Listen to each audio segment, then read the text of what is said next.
I welcome Shri Arif Saab. Sir, today I am not going to ask any of the commonly asked questions because I intend to structure this talk in the way the classical Vedic debates used to be fashioned. That is Vismay, then Vishay, then Purva Paksh, then Siddhant, and finally an attempt at Sangati, that is reconciliation. So, very little of politics, well, a lot of falsafa will come your way. And you are the right person because most of the Islamic scholars otherwise that I have come across, they never answer these questions. In fact, they get wild at me. So, the topic as it is today, so my Vismay, that is the first question, is whether a reform in Islam is desirable, if at all. If it is desirable, is it practical in the current global context as well as in the current Indian context? And also, whether you look at the question of reform in Islam in the social context like triple talaq, or you intend to look at the reform in a wider context, in a wider philosophical context. This is my question in the beginning. It is a short question. The questions that will come later may be a bit long-winded. Is reform desirable? Is it practical? Do you look at it in a narrow context or a wider context? Sanjay ji, I find the basic formulation very problematic. The first point I would like to make that if you look at my career, last 30 years, this is the mindset I'm fighting against. I am against organized religion. I subscribe not only theoretically, practically. And I have been attacked on various fronts for that. I totally believe in what Swami Vivekananda has said. If you want to be religious, do not become part of an organized religion. It is much better to be without religion than becoming part of an organized religion. I think basically our problem is, I'm very sorry I'm saying this at the cost of repetition, because in many other talks I have also made this point. We have liberated ourselves from colonial rule, but the colonial mindset is still haunting us. The Western thought that there is a church possibly there, somebody has the right to speak on behalf of the church. But who can speak on behalf of the church in Islam? More than 1.5 billion population, more than 10 schools of jurisprudence, so much diversity. And what I refer to what Swami Vivekananda has said, and I find total support I am a student of scriptures. I always clarified that if I am going to quote from scriptures, please do not think that I am intensely religious or extra religious. No, I am not. I am merely a student of scriptures. Because I consider these scriptures a storehouse of wisdom. But what Swami Vivekananda has said, because what is my qualification to speak on behalf of Islam? The fact that I was born in a Muslim household, that is the only thing. You are what you are because you were born in a particular house. I do not know if God had consulted you before you were born in a Dikshit family. Certainly God did not consult me. And In India, we formulate questions like this where our basic belief is that whatever I am today, this is not my permanent identity. This body is not my permanent identity. This is the result of the karmas of my past janma. In Anand Ramayan, Bhagwan Ram says to Lakshman, when he is almost on the border of being abusive for the father, he says, Daho miti ya buddhir vidya, sa pirkir tata. On the day they are leaving for the forest. And then he said, Naham dehaschi, tat met, buddhir vidya bhannete. He was accusing Dashrath for being unfair, for being unjust, for being everything. He was making accusations against him. Then Bhagwan Ram told him that you are talking in these terms as if this is our permanent identity. No, this body is not our permanent identity. Our permanent identity is Chaitanya Atma. It is not this, but that impact of the Western thought on our minds, where we formulate questions and try to find answers. We try to find Indian answers in a Western paradigm.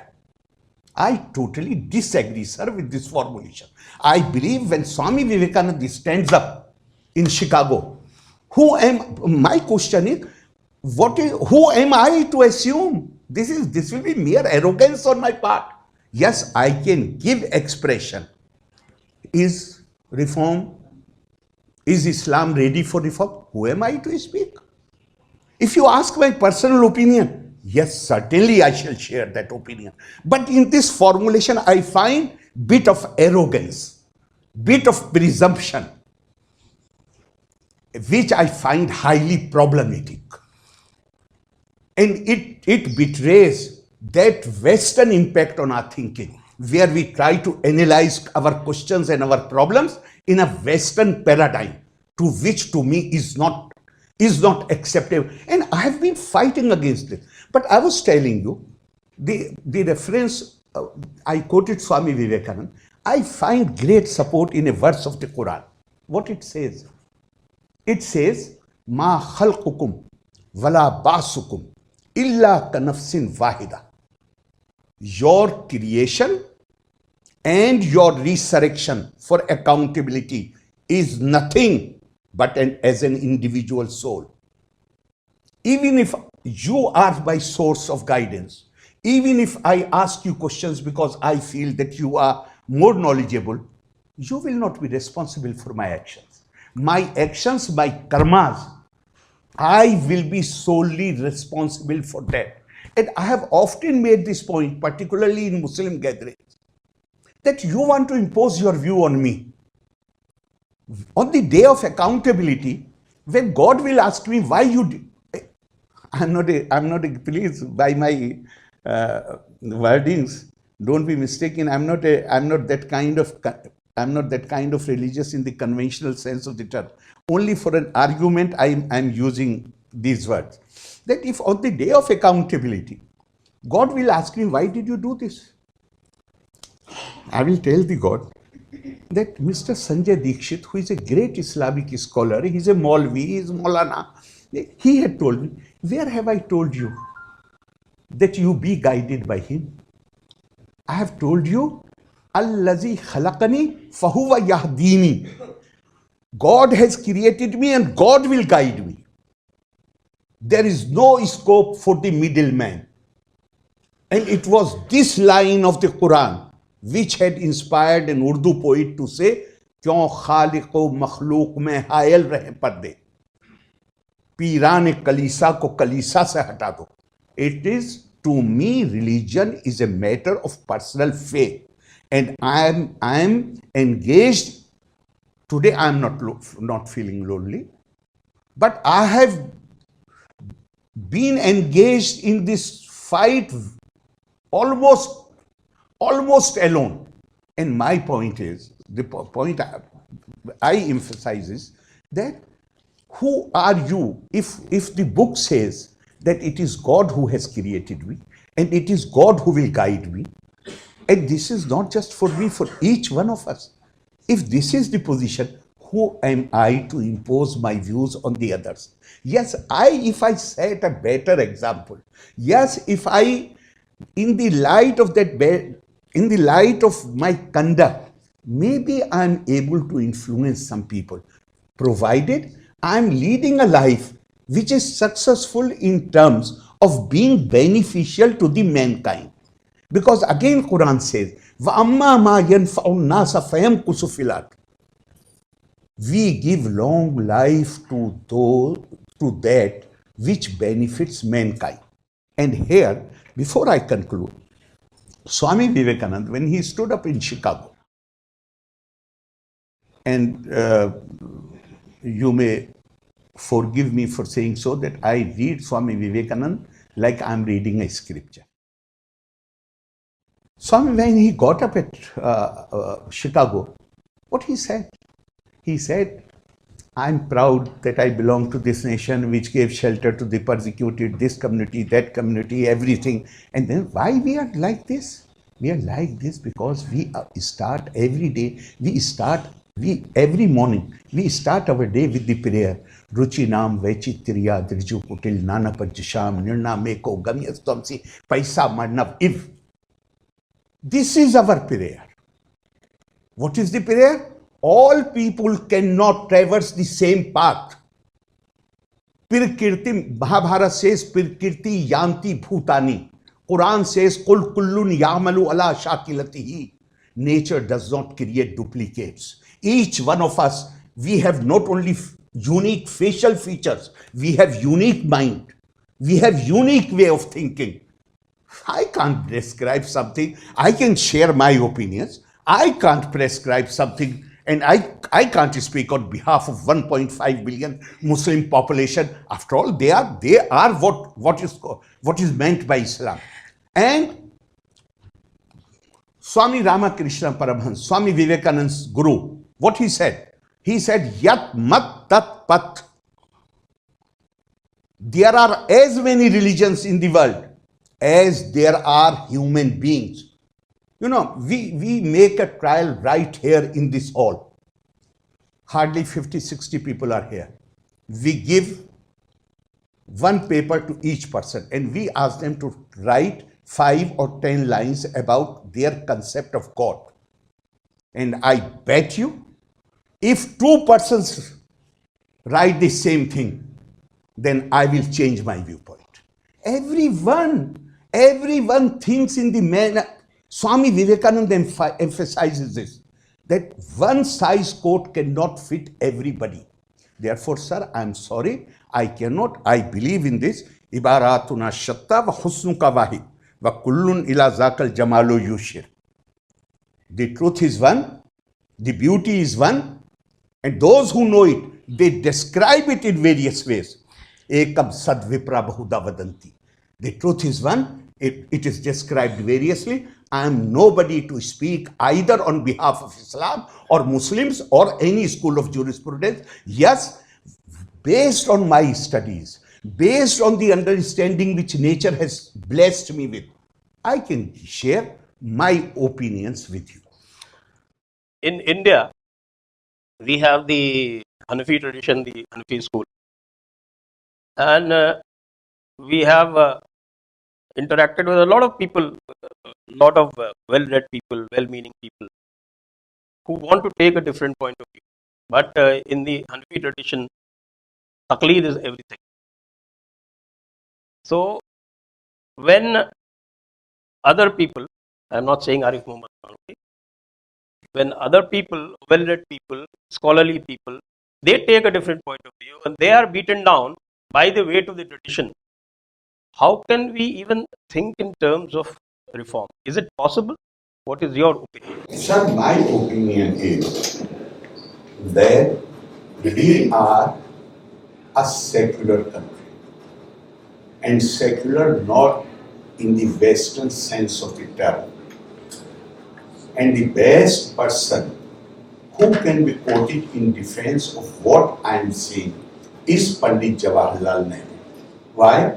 Because Pandit Ji was a self-confessed agnostic, and that gave rise to many doubts, as if Pandit Ji being an agnostic, not a believer, therefore he brought this Western concept, principle to India. Sir, in one of his speeches, and that too in 1962, he made it clear. He said, by secularism, our purpose is not to apply the Western secularism onto India. What we mean by secularism is the ancient Indian way of life. Ancient Indian way of life. Never forget that world over, it was only after the clash of church and state that democracy came, and as a result pluralism came, whereas India few thousand years back, minimum 3,500 years, maximum it can be much more than that, particularly in the light of recent discovery, archaeological discovery. But I'm not going to get into this debate how old it is. It is very old. India's civilizational journey started with a resounding principle, ekam sad vipra bahuda vadanti. To rest of the world, pluralism may be something new. To us, it is part of our genius. It is part of Indianness. It is one of the most important ingredient of Indian civilizational heritage. What does that mean? That means you have full freedom, this secularism. You have full freedom of conscience. Nobody is going to, the state is not going to interfere. Even if you look at Article 25, Sanjay ji, Article 25, the freedom of conscience, which is interpreted as right to freedom of religion. If you look at the wordings, this is not a right which has been guaranteed to the citizens of India, subject to public order, morality and health. All persons, not just citizens of India. Now suppose a group from 200, 300, 500 people are from Western world. For some period of time they come to India and they come, we bring them to do a project or something else. They are living, they want to live here for 5-10 years. Will you give them the right to demand that we belong to this religion and we are living in India, therefore laws based on our religion must be enacted by the parliament? No, cannot be done. Right to religion is a personal, individual right. Like I said earlier, that religion is a personal affair. And people whom you have referred to, they will not agree with me. In a discussion on Doordarshan, they refuse to see even the wording. They will not agree with what I am saying. But it is absolutely clear from the wording of the provisions of the Constitution that this is an individual and personal right, not even community right to religion. Because India has always viewed it, the right word for religion in India is not dharma. The right word is adhyatma. This is the land of spirituality. Dharma, you have, dharma is like identity, dharma is like obligations, dharma is like duties, dharma, and then they are dharma. How are you going to define dharma? Even Yudhishthir poses this question to Pitame Bhishma. So many rishis have given so many opinions on dharma. Which definition should I accept? I think Shatpat Brahmin gives the best definition. And the definition is absence of Matsya Nyaya. The society where Matsya Nyaya is absent, that is a dharmic society. Question you are asking, I do not think We need into the question reforming. If as a Muslim, I believe, please pay attention to the words which I am using. If as a Muslim, I believe this is a book which is revealed by God, I do not have the authority to make changes in the book written by Mr. Sanjay Dixit. Only the author can make changes if he wants to make changes. The question is that the book, but you have already given the answer, therefore I should not go into that into detail. You have already mentioned taqleed. That is the root cause of most, I would say, almost all evils. If I decide as a human being that I'm not going to apply my reason and I'm only going to follow what people have written 800, 900, 1000 years back. I do not know if you have recently seen my article which appeared in Dainik Jagran, wherein I have compared the provisions of the so-called, they mischievously call it Sharia. Quran calls itself Sharia. But the book Hidayah, the law book, they describe it in the public discourse as Sharia to give the impression as if this book is the law of God. Quran does not recognize it. Why do they do it? In fact, you will understand more clearly. मुझे नाम याद नहीं आ रहा. I think most of them do not even know what taqleed means. I think okay. You will have to explain to them. Taqleed is blind emulation of what ancestors have done. We are not going to apply our own reason. We are not going to apply our mind. And it will help you to understand what Quran says and what this clergy, the middleman, says. Before I come to that verse of the Quran, I will tell you, there is a famous saying of the Prophet, La Ruhbaniyat fi Islam. There is no priesthood in Islam. In fact, Quran says about the mission of the Prophet, وَيَدَا عَنْهُمْ إِسْرَهُمْ وَالْأَغْلَالَ الَّتِي كَانَتْ عَلَيْهِمْ. And one of the duty of the Prophet is to break the chains which are in the necks and ankles of the mankind. What were these chains? The middleman. And one Urdu, I think I have already told you, it was this verse of the Quran which inspired Iqbal to say, "Kyun khaliqo makhluq mein hayal rahe parde?" Why there should be veil? Why there should be middleman between the creator and the creation?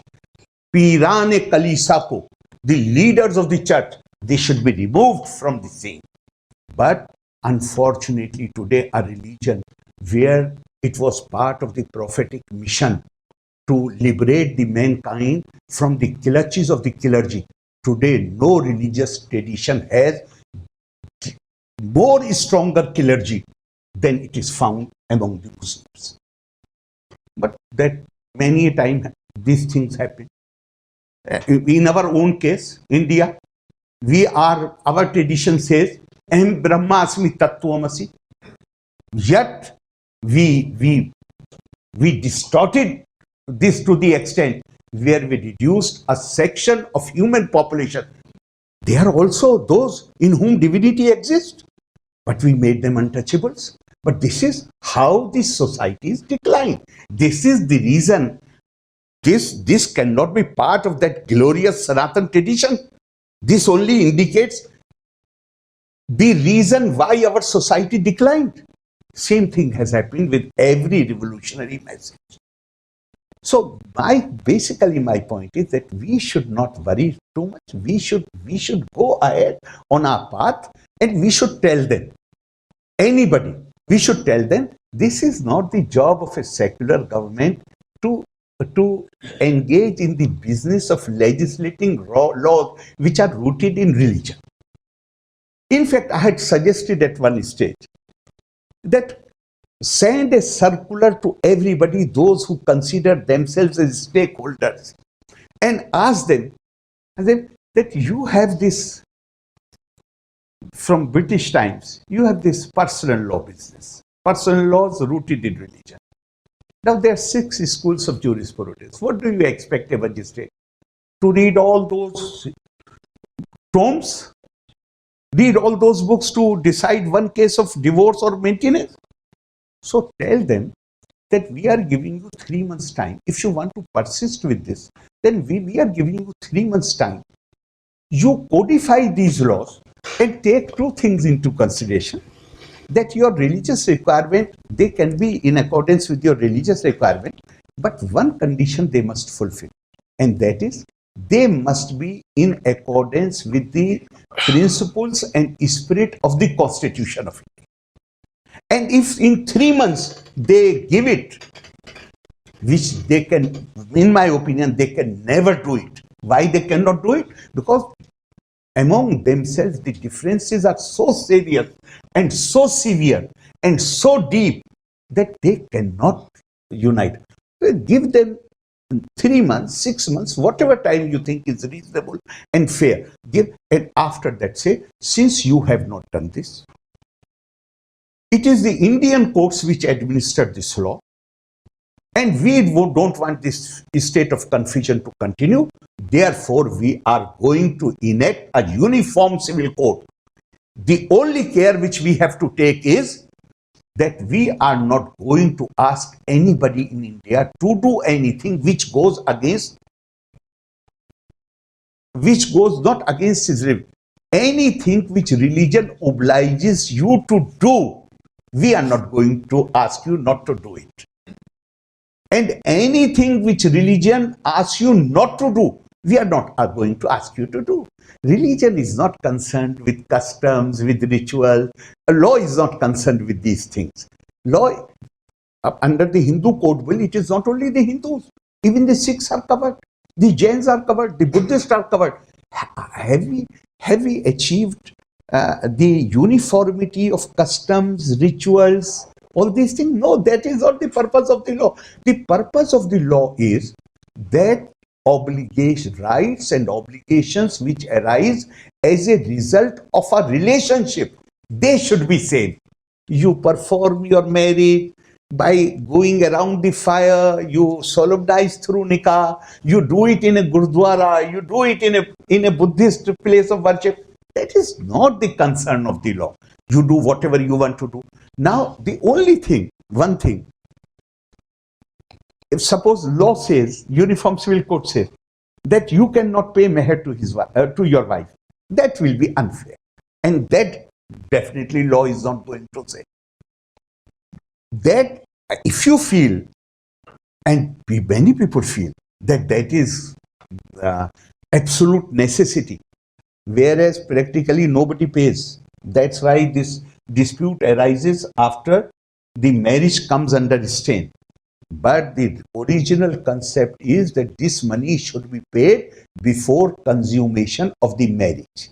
This is the original concept, which is not really in practice.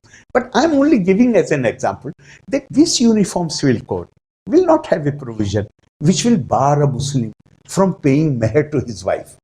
First, give them an opportunity, codify it, give them reasonable time, 3 months, 6 months, and they cannot do it. It is simply impossible. Then go ahead, because we cannot allow. If the court, Indian court, gives a decision which is to your liking, it's okay.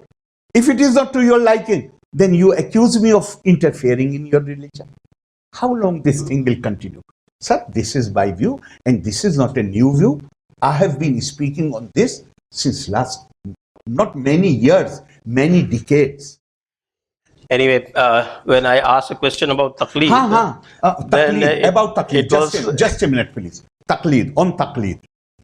I was going to give you taqleed. I have already, he has rightly identified the real evil. Taqleed. Taqleed means to give up the right to use my reason, my intelligence, my logic to ratiocinate. No. This is what was done 14 years. This is what was written 1200 years back. And in this 1200 years old writing, this is what was done 1400 years back. Therefore, we will continue to do it. Now I will quote a verse from the Quran. It says, "Illa tanfiru yu'azzibkum azaban alima wa yastabdil qawman ghayrakum." If you will not move forward, then God will give you grievous punishment, and He will bring other people. He will replace you. He will bring other people who will replace you. It's a matter of principle. Nothing is being, no particular situation is being a Sanatan principle. That even today, even for our teachers, for our IAS officers, for others, we have these orientation courses because there is need to move ahead, to think in terms of the future all the time. And then there is a prophetic tradition, which I found even more powerful. And I am always very careful quoting the traditions. Why? Because Prophet himself has said, after me you will see abundance of these narrations.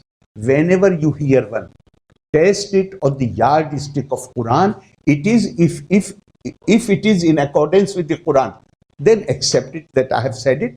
Otherwise, treat it as fabricated. But here I'm with that careful attitude. I'm quoting this prophetic narration. Innakum fi zamanin. You are living in a period. Man taraka minkum ushra ma umira bihi halaka. You are living in times when if you give up 10% of what has been prescribed, you will be destroyed. Summa yati zamanin. Man amila minhum bi ushri ma umira bihi naja. Then a time will come when even if you follow 10% of what has been prescribed today, you will attain salvation. So it is absolutely clear that like in our Sanatan tradition, we have this concept of Sanatan Dharma, Yug Dharma, Kal Dharma, Desh Dharma. The message is very dynamic. And to give you an example, Rama and Krishna are their avatars of the same Vishnu. The purpose of their avatarhood was to establish dharma on the earth. Was their strategy or their line of action was same? No, it changed according to the Yug.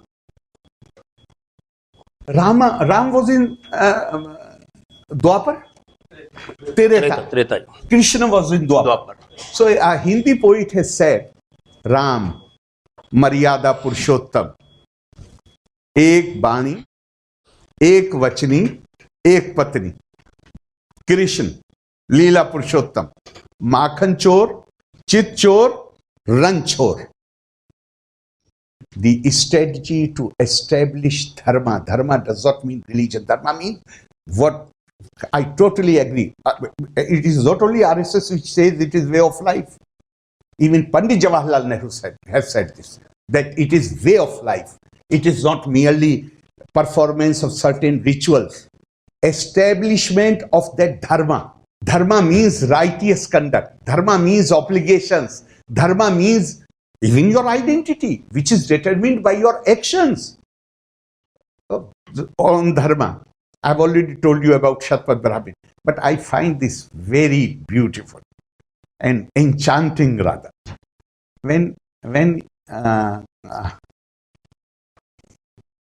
What is the name of the Kaurav's father?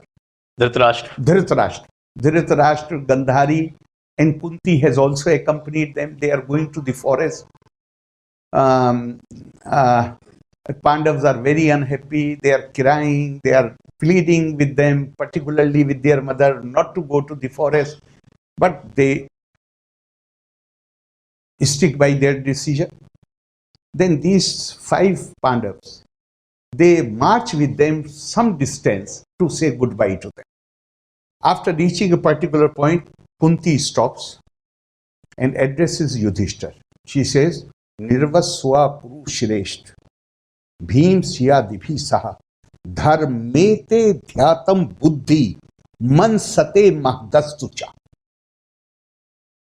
She tells them, along with, take everybody along with him back to the capital. And you have the responsibility of the kingship. Therefore, your will must be rooted in righteous. Dharmete dhyatam buddhi.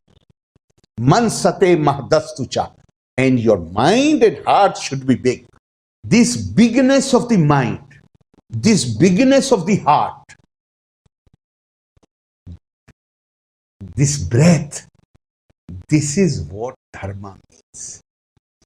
This is doing one's duty, performing one's obligation. So, sir, I feel that even our constitutional scheme does not allow us to meddle with these traditions where they are taken as a community right. Individual right, absolutely fine. There is no question of any interference. But when it comes to making laws, laws should be, any law and every law must conform to the provisions of the Constitution, particularly Chapter 3 of the Constitution, which ensures fundamental rights of Indian citizens. I think we are all in agreement with you. यहाँ जितने लोग भी बैठे हैं उनको आपकी ये जितनी भी आपने बात की उसमें किसी को भी इससे नाइत्तेफाकी नहीं है. लेकिन प्रॉब्लम ये है कि जो लोग तकलीद फॉलो करते हैं वो किसी गैर मुक़ल्लिद की बात मानते नहीं. बिल्कुल सही. और ऐसे लोगों की तादाद 15 करोड़ है. 15 crore is not a small number. So if 15 crore people of our country are following a particular line of a particular, let's say, particular ideology, let's not call it progressive or regressive, then that is something for every one of us to ponder over and think about what can be done about it.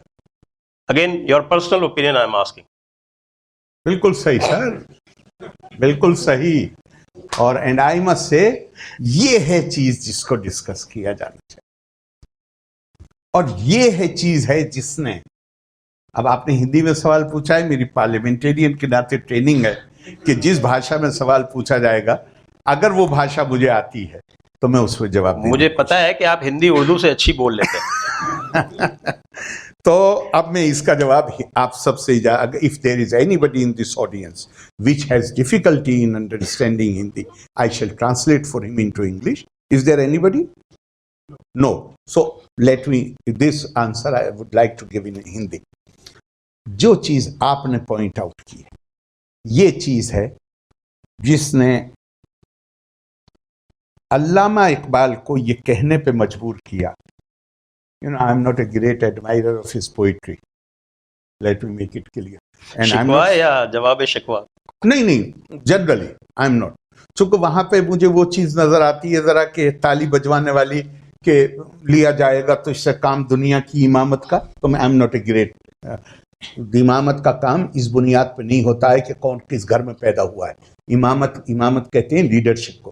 इमामत होती है, वो पैदा होती है जब आप के अंदर काबिलियत हो, लियाकत हो और आपके अंदर लोगों की सेवा करने की भावना हो, तब आती. और कुरान यही कहता है.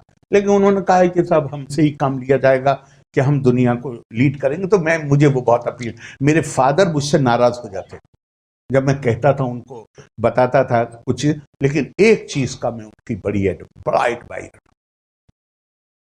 बहुत बड़ा एडमायर, और वो है उनके 6 lectures which are known as, they have been published in the book form, Reconstruction of Religious Thought in Islam.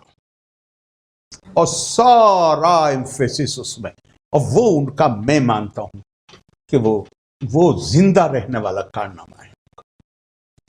और उसमें उन्होंने, पहले मैं जुमला बता दूं जिससे आप उसका, you will understand the essence of those lectures. He says कि जब कोई कौम, बाय कौम he mean any group of people, it applies even to an individual, जब कोई कौम अपने गौर फिक्र की आजादी पर पाबंदी लगाने का फैसला कर लेती है तो उसको जिल्लत के गहरे गड्ढे में गिरने से दुनिया की कोई ताकत रोक नहीं सकती। If a people decide to place a ban on their faculty of ratiocination, then no power on earth can stop them from falling into disgrace, into the pit of disgrace and dishonor. ये अल्लामा इकबाल ने तकलीद के बारे में कहा है। अल्लामा इकबाल से पहले I wish आप जो टर्मिनोलॉजी इस्तेमाल कर रहे हैं, मुझे कोई डाउट ही नहीं है कि आपने पढ़ा है इसके बारे में, and I must compliment you. कई दफा हम बगैर पढ़े भी इन चीजों को करने लगे। सर सैयद अल्लामा इकबाल से भी आगे गए हैं, और इसकी जो हिस्ट्री है अनफॉर्चुनेटली वो बहुत पुरानी, इसलिए इस बीमारी का इलाज संजय जी आसान नहीं है। ये बीमारी शुरू हुई है 1111 में, इमाम गजाली की डेथ हुई। उससे पहले अबुल हसन अशरी मूवमेंट के लीडर है। उससे पहले का जो 250 साल है मुस्लिम, उस वक्त तो मुस्लिम जो पॉलिटिकल एस्टेब्लिशमेंट था वही सिंगल सुपर पावर था दुनिया में। वो 250 साल के पीरियड को गोल्डन एज कहा जाता है। वो एज क्या थी? वो एज वो थी कि जहां उनमें क्यूरोसिटी थी, they were seekers of knowledge. First half of the 8th century they translated Sanskrit books into Arabic. कनक नाम का एक स्कॉलर सिंध का, वो 6 किताबें लेके पहुंचता है बगदाद। उसमें सूर्य सिद्धांत भी है। सूर्य सिद्ध Mansur, the second Abbasi caliph, was so fascinated by when the Surya Siddhant was read out to him, few passages, he was so fascinated कि उसने एंगेज किया। एक वहां पे बहुत पढ़ा लिखा आदमी था फजारी, और मत भूलिएगा कि उमवी पीरियड से ही, यानी उसके भी और 50, 60 साल, 70 साल पहले से नीशापुर की जो यूनिवर्सिटी थी उसमें आधी से ज्यादा फैकल्टी इंडियन थी।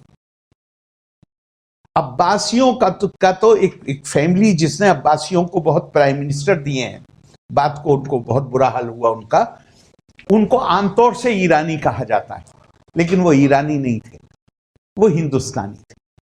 वो फैमिली नीशापुर के थ्रू ईरान में सेटल हो गई थी, और उन्होंने 7-8 प्राइम मिनिस्टर दिए अब्बासी खलीफा।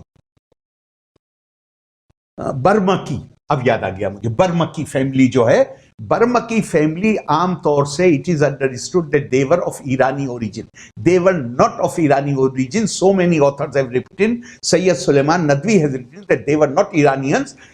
This was a Brahmin family which they had gone as teachers to the Nishapur University, and from there वो बहुत पहले से थे, मुसलमानों के जमाने में नहीं गए वो, इनफैक्ट पारसी हो गए थे। फिर बात को वो, और this family has provided 8 or 10 prime ministers to the Abbasi caliphs. This period is known as the golden period. Why? First half of the 8th century Sanskrit किताबों का ट्रांसलेशन हुआ, सूर्य सिद्धांत को कनक और जो दूसरे स्कॉलर जो थे, और फजारी वाज हेडिंग दैट कमेटी, उन्होंने उस किताब को ट्रांसलेट किया. उसका नाम रखा गया हिंद सिंध. बगदाद के और स्पेन के खलीफा के बीच में राइवलरी थी, बहुत ज्यादा बड़ी राइवलरी थी. स्पेन में जो मुस्लिम खलीफा था उसने ह्यूज ब्राइब देके किसी तरह एक कॉपी हासिल कर ली उस किताब की. वो स्पेन पहुंची, सूर्य सिद्धांत. अब इसको स्पेन में ये किताब मेजर यूरोपियन लैंग्वेजेस में ट्रांसलेट हुई. आज वेस्ट इस बात को मानता है कि उनकी जो स्पेस स्टडीज हैं, वो जो चांद पे पहुंचे, वो जो उनके इतना उन्होंने एडवांसमेंट उनका हुआ, वो इसको एक्नॉलेज करते हैं कि वो सिंध हिंद के जरिए हुआ. सिंध हिंद ट्रांसलेशन, सिंध हिंद काहे का ट्रांसलेशन है? सूर्य सिद्धांत का ट्रांसलेशन है. मुझे तो अपने ऊपर अफसोस होता है. हम कहते हैं, हमारे बुजुर्गों ने ये किया था, हम कितने नालायक हैं कि हमारे बुजुर्गों के किए हुए काम से दूसरों ने फायदा उठाया, और हमें बात को पता चल रहा है कि ये जो स्टडीज हुई हैं, ये जो एडवांसमेंट हुए हैं, इसका बेसिस तो हमारे बुजुर्ग थे जिन्होंने ये किताबें लिखी थी। तो हमारी अपनी इस पर मेरा दिल ताली बजाने को नहीं चाहता, इस पर मेरा दिल तो रोने को चाहता है कि हम कितने बड़े नालायक हैं कि हमने अपनी इस सरमाई की, हमारी जो ये वेल्थ थी, इससे मैं ये नहीं कह रहा हूं दूसरे फायदा ना उठाए, नहीं, ये तो कॉमन है, मगर हम कितने नालायक हैं कि हमने उससे फायदा नहीं उठाया। और हम जब वो पहुंच गए उसके बाद हमने अपनी स्टडीज शुरू करी। तो मुझे तो बहुत अफसोस सर, मगर बेसिक सवाल आपने तकलीफ पूछा तो अबुल हसन अशरी और इमाम गजाली, I don't know if you have seen that book Spirit of Islam, which is considered classic and it is acceptable among all the sects of the Muslim, although it has been written by Shia Indian Justice Amir Ali. I have read translations of Al-Arabi and Ibn Rushd. I'm talking of this Spirit of Islam. ये अंग्रेजी में justice अमीर Ali waste Bengal के थे हमारे, उन्होंने coat किया है पुराने एक अरब जो ये कहता है कि 250 साल जो गोल्डन एज क्यों कहते थे, इसलिए नहीं कहा गोल्डन एज, उस पीरियड में मिलिट्री विक्ट्रीज नहीं है, गोल्डन एज उसको कहा गया है कि that place was vibrating with intellectual academic activities. Today आज आप सोच भी नहीं सकते किसी मुस्लिम सोसाइटी में, आप पाकिस्तान में सोच सकते हैं कि वो आसानी से किसी नॉन मुस्लिम को किसी बड़े इंस्टीट्यूशन का हेड बना देंगे? अब्दुल सलाम तक को नहीं मानते। अब्दुल सलाम को कब्र उखाड़ के फेंक दी, माना नहीं, कब्र उखाड़ के फेंक दी। और बैतुल हिकमा जो ये ट्रांसलेशन का काम कर रहा था, it was being headed by Ishaq bin Hunain who was a Syrian Christian, and number 2 was his nephew who again was a Nestorian Christian, but he was a scholar of Syrian and Latin. And third position was enjoyed in the order of hierarchy. Third position was enjoyed by his own son. Ishaq bin Hunayn, Christian, his nephew, Christian number 2, his son number 3, Christian. Today you cannot even. That is the reason why that period came to be known, that liberalism was there. Intellectual and academic activities were there. But then comes 1040 and Abul Hasan Ashari starts a movement, and the thrust of the movement is studying anything other than Quran and Muslim jurisprudence is waste of time. And the school which was active before that was known as Mu'tazila, the rationalist school. People belonging to the rationalist school, most of them were physically eliminated. Their books were burned down. Although in the writings of Sir Sayyid, Justice Amir Ali, even Allama Iqbal, you find references from the books of Mu'tazila. But why, if the books were burned, how come these references are there? These references have been taken from the books of their opponents and critics who had used these passages to denounce them. So, sir, this is very old thing. This is not going to be. But let me expose this taqleed, and I will take just 2-3 minutes. In only about when I went to Aligarh in 1967. Aligarh boys of the geology department, they used to be taken to the hills for the study of stones, etc. They were coming back from there. In Bareilly, the day was Friday. These young students who were dressed in, it was winter, so they were mostly dressed in pant, coat, sweaters, jackets. To offer the Friday prayers, they saw a mosque, and then everybody thought that we will offer. They went there in the Bareilly city. उनकी पिटाई हुई मस्जिद, उनको नमाज नहीं पढ़ने दी गई, और सिर्फ इतना नहीं हुआ बल्कि उनको धक्के मार के निकालने के बाद मस्जिद को धोया गया कि इन्होंने कोट पैंट पहन के, जैकेट पहन के मस्जिद में घुस के मस्जिद को पॉल्यूट कर दिया। घड़ी पहन के अगर आप आज से 40 साल पहले जाते तो कहते थे कि आप नहीं कर सकते थे, लेकिन हर 30 साल के बाद मैंने ये सवाल पूछा that if this religion is based on revelation from God and you change all these decisions after 30 years, 35 years, then do you receive any new revelation? Mustafa Kamal Pasha made famous speech in 1923. He said that in 1450 we ignored the opinion of the world. Constantine belonged to us and we captured it. But around the same time, we surrendered before we ignored the world opinion, but we surrendered before the opinion of an individual. And that was our Sheikhul Islam. And the Sheikhul Islam said 1450 printing press was invented. And he said printing press is haram in Islam. It is prohibited. He said to change that decision, we took more than 250 years. The point I'm making is that there were 68 fatwas against Sir Sayyid. English education was haram. But 30, 40 years later, Sir Sayyid's children did not go to Deoband or Bareilly to receive religious training. But most of the children of these people who had issued fatwa against Sir Sayyid, their children came to Aligarh and they received education there.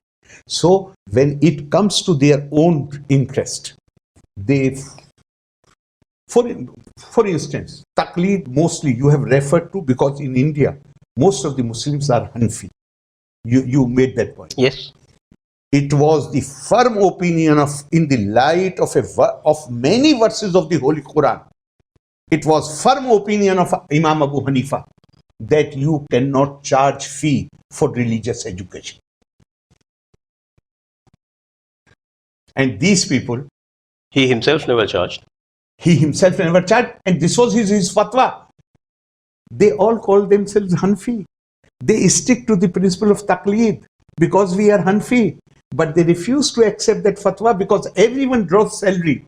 And draws salary from which fund? I do not know if you have seen the Times of India survey.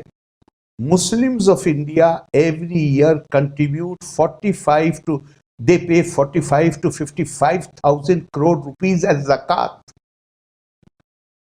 And Quran clearly lays down the list of the beneficiaries to whom this money can be given. And today 99% of this money is going to madrasas. They have no hesitation, no compunction in changing things when it comes to serve their own interest. Yes, security agencies have found that these zakat funds are going to some other activities also. Just aside.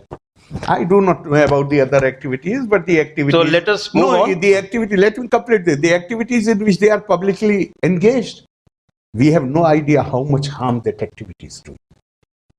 Apart from Madrasas. Yeah. Okay, I agree. Yeah. We are all one on this point. Now, since you mentioned the Mutazalli movement and you mentioned the Ash'ari movement and also Al-Ghazali, I want to express a little bit of my view on the Mutazalli movement. Sure. And how I look at what is called Ijtihad.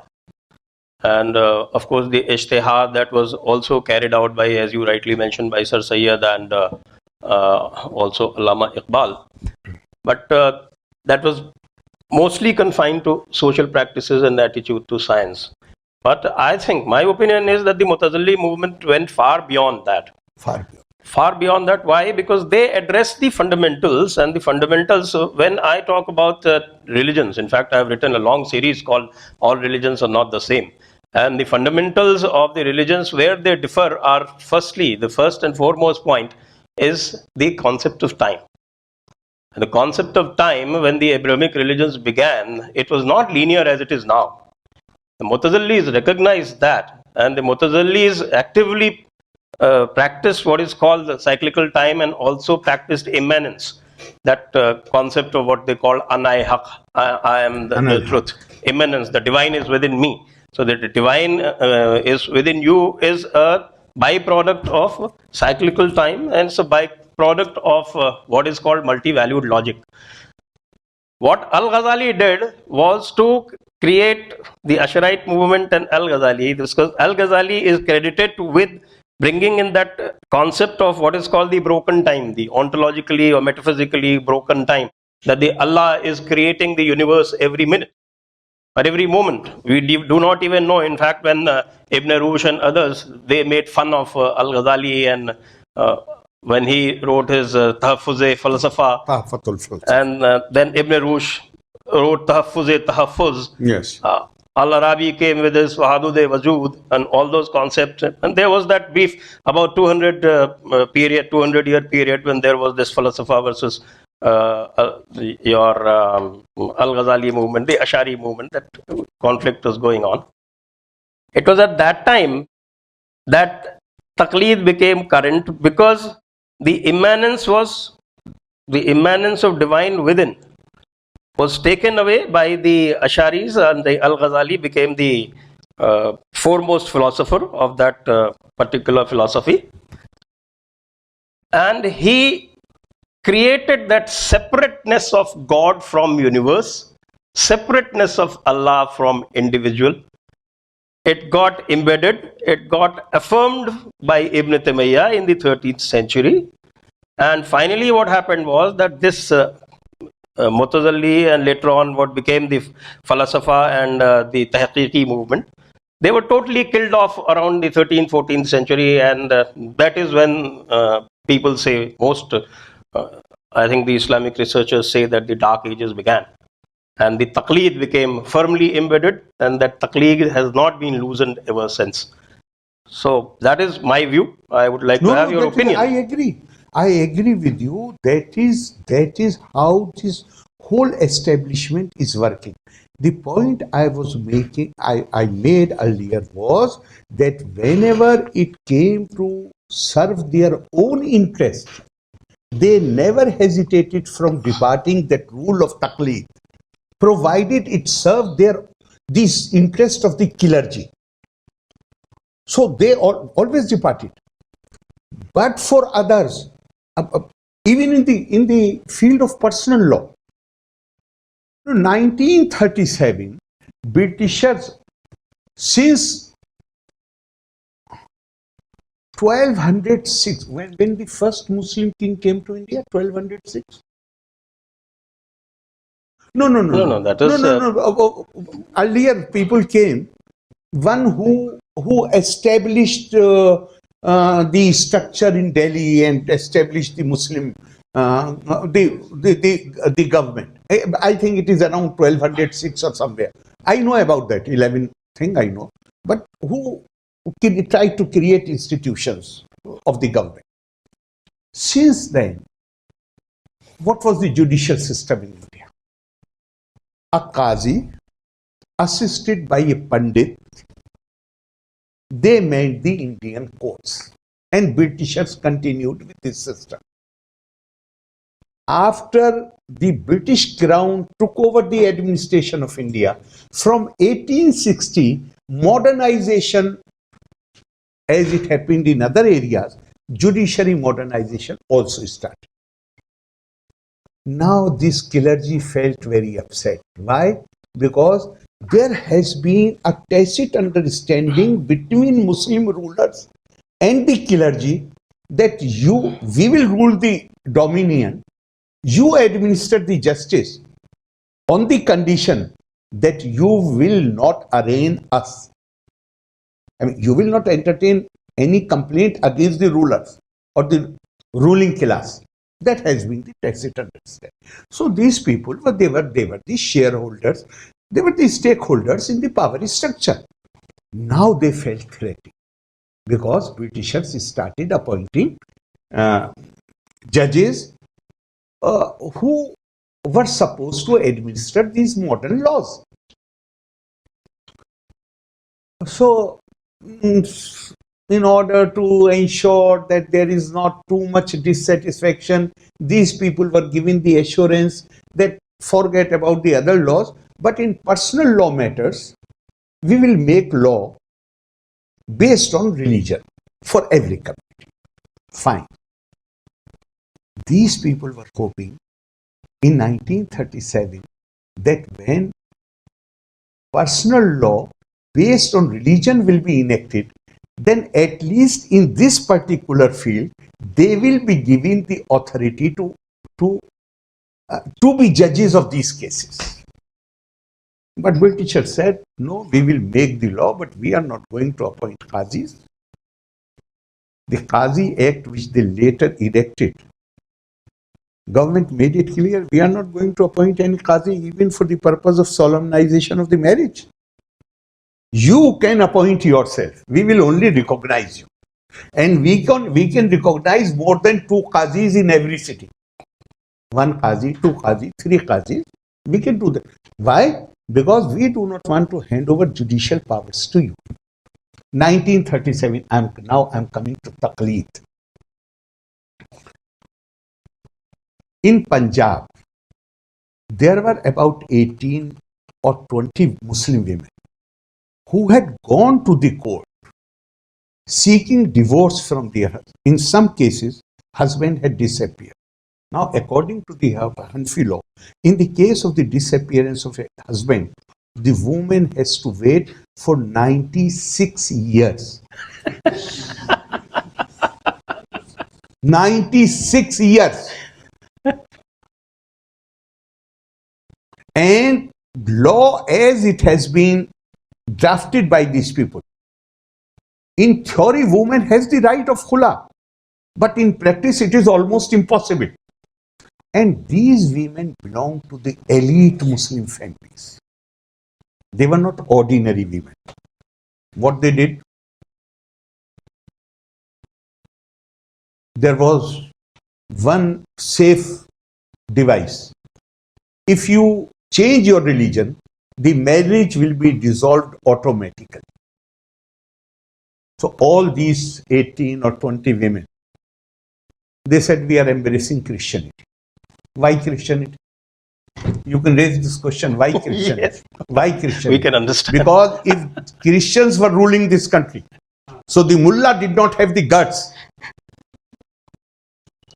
to issue a fatwa that they should be beheaded. Suppose they had said that I'm going to Arya Samaj, they would have issued a fatwa, behead them. Why? Because that is the punishment for apostasy in the law, not in the Quran. In the law, that is the beheading of the person is the provision in Hidayah, the book of Hanfi law. So these women very intelligently, they said we are embracing Christianity. Now there was uproar. They did not have the guts to say anything against them about their change of religion, but they held a meeting. And these meetings continued for almost 1.5 years. And they also corresponded with experts of Muslim law in Al-Azhar, in Saudi. The correspondence is there on record. And this clergy now made another proposal to the government, which was enacted in the form of dissolution of Muslim marriage in 1939, 2 years later. The law was codified to the extent of dissolution of marriage.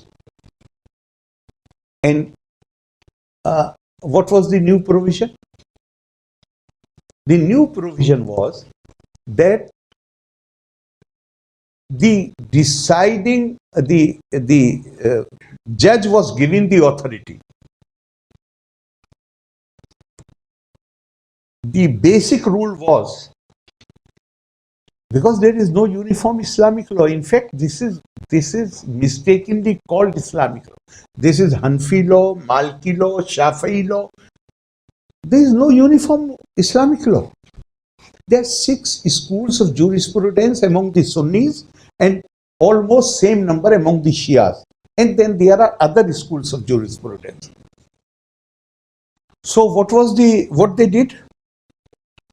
the presiding officer is vested with the authority to apply Malki provisions in the case of a Hanfi litigant, if the litigant wants them to apply these provisions, and this was called usul-e-takhayyur. Takhayyur, choice. This choice that I am Hanfi, but I am saying that apply on to me the Malki law. Who proposed it? The Hanfi clerics, led by Ashraf Ali Thanvi. Why? I mean, that explains. Somebody in Deoband, this conversation is documented. Somebody is telling him that you people you have agreed to allow a Hanfi to be ruled by because under the Malki law, the time required is only about 3.5 years. If the husband disappears and the wife is able to show that last 4 years he has not in touch or he has not given anything to maintain the family, then on that basis, separation can be ordered by the court. In Hanfi law, 96 years. Malki, 4 years. So this authority was given to the courts. At whose instance? The Hanfi clerics. And then Ashraf Ali Thanvi, when this question was put to him, Deoband, and this is documented, said that now Hanfi law will cease to exist and we will become ghair muqallid, the term which so then he says कि आप मुक़ल्लिद और गैर मुक़ल्लिद की बात कर रहे हैं, यहाँ तो इस्लामी खतरे में आ गया है, औरतें क्रिश्चियन हो जा रही हैं। इन लोगों ने ऐसा किया है कि आदमी हंसता है, लेकिन ये हंसने का नहीं, आपको मैं सच कहता हूं, तकलीफ होती है। What A mockery they have made of the religion, only to use up judicial authorities, only to exercise some worldly power. Religion is not meant. Quran denounces in absolute terms. Using religion for worldly benefits is denounced by the book. And they are using religion only to gain some worldly benefits. उनके interest क्या है? ये क्यों law से चिपके हुए हैं? क्यों ये रेजिस्ट करते हैं? चूंकि इनको अभी आप एक और मिसाल मैं आपको देता हूं। अब से 20 दिन पहले उत्तर प्रदेश के अखबारों में एक रिपोर्ट छपी। हमें ऐसे लग रहा है जैसे वो 3 तलाक वाला जो लॉ है वो अभी पास हुआ है ना, अभी 15-20 दिन हुए, लेकिन actually law was in place through an ordinance since last 7-8 months। तो यूपी के अखबारों में रिपोर्ट छपी है कि पर्सनल लॉ बोर्ड की कायम की हुई जो जुडिशियल पंचायत शरई अदालत है, इट्स लाइक जैसे लोक अदालत होती है, तो ये कोई अथॉरिटी तो है नहीं, लेकिन आर्बिट्रेशन से तो कोई रोक नहीं सकता लीगली किसी को। अगर दोनों पार्टीज तैयार हैं कि और वो आपके पास आती हैं, कहते हैं आप जो फैसला करेंगे आप मान लेंगे, तो लॉ रोकता नहीं इस चीज को। अच्छा है अगर आप करना चाहते हैं, लेकिन किसी की विल के खिलाफ आप करना चाहते हैं, वो लॉ नहीं होने देगा, उसके लिए आपको कोर्ट जाना पड़ेगा।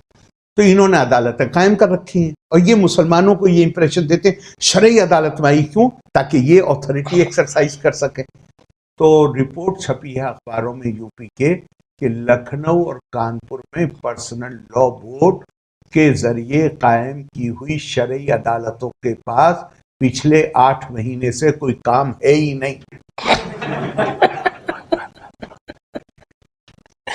They are left with no business। और मैं आज से नहीं, पिछले कई सालों से गला फाड़ फाड़ के चिल्ला रहा था कि आप किसी फतवे की वेबसाइट पर चले जाइए, 95% से ज्यादा फतवे जो पूछे जाते हैं वो पूछे जाते हैं उन इश्यूज को लेके जो 3 तलाक से पैदा होते हैं।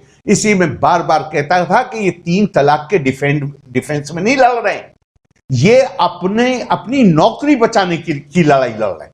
इनके पास कोई काम नहीं रह जाएगा उसके बाद। और आप देख लीजिएगा, आज मेरे लिए मुनासिब नहीं है मैं इतने जोर से कहूं, लेकिन मैं आपसे कहूंगा, सिटीजन वालों से कहूंगा कि इसका असेसमेंट करने के लिए 3 तलाक का जो लॉ बनाया है, इसका असेसमेंट करने के लिए अब से 6 महीने के बाद या 8 महीने के बाद मैं आपसे रिक्वेस्ट करूंगा कि एक मीटिंग जरूर करिए ताकि हम उसका एसेस कर सकें कि इसका नतीजा क्या हुआ है और कितनी 3 तलाकें। तकलीद हल्की पड़ेगी उससे? सर मुझे तो लगता है कि आप बस थोड़ा सा ये कर दीजिए, तकलीद नहीं है, मेरे ख्याल से मैं गलत चला गया, मैं दूसरी तरह जवाब दूंगा इसका। सर तकलीद को अगर वाकई हम रोकना चाहते हैं, हमें अपनी जिम्मेदारी महसूस करनी चाहिए। हमसे मतलब सिर्फ कहीं भी आप इस तरह करके देखिए कि इस्लाम में फर्स्ट, मैं वो टर्मिनोलॉजी यूज कर रहा हूं जो बिलीवर, जिसमें लोगों का बिलीफ है। मैंने आपको पहले कहा, मैं तो स्क्रिप्चर्स को स्टोर हाउस ऑफ विजडम मानता हूं, लिहाजा मगर मैं लैंग्वेज वो यूज करूंगा जो बिलीवर्स जिस चीज को जो वो मानते हैं। जैसे हम वेदों को कहते हैं अपौरुष, ऋषि क्यों कहते हैं? ऋषि इसलिए कहते हैं one who has that vision, who can see the science of God are written all over the, सब जगह लिखे हुए, जमीन पे आसमान पे सब जगह। Everyone does not have that vision. वो से कौन देखता है? ऋषि देखता है। इसलिए वेद को हम अपौरुष कहते हैं। इस्लामी टर्मिनोलॉजी में उसको वही कहा गया, it has come from God. पहली वही क्या है? पढ़ो। नॉलेज के ऊपर, मतलब ये उस सोसाइटी में कहा जा रहा है, ये इंडिया में नहीं कहा जा रहा। इंडिया को तो अरब नॉलेज डेस्टिनेशन मानते थे, इस हद तक मानते थे कि there is a prophetic narration, अजीदू रिहल इल्मी मिन बिलादिल हिंद, I am feeling the cool breeze of knowledge coming from land of India. तो ये इंडिया के लिए नहीं, मतलब आपको नहीं, मुझे, आपको मुझे नहीं एड्रेस किया जा रहा, ये उनको एड्रेस किया जा रहा है जहां जो उनका सबसे बड़ा सेंटर था मक्का, वहां केवल 18 लोग थे those who were familiar with अक्षर, letter, syllable, and there were 3 women among them. And in Medina, the second largest center, there were only 11 people who were familiar with formation of letters which produced words. तो वहां सबसे पहले क्या कहा गया? पढ़ो पढ़ो।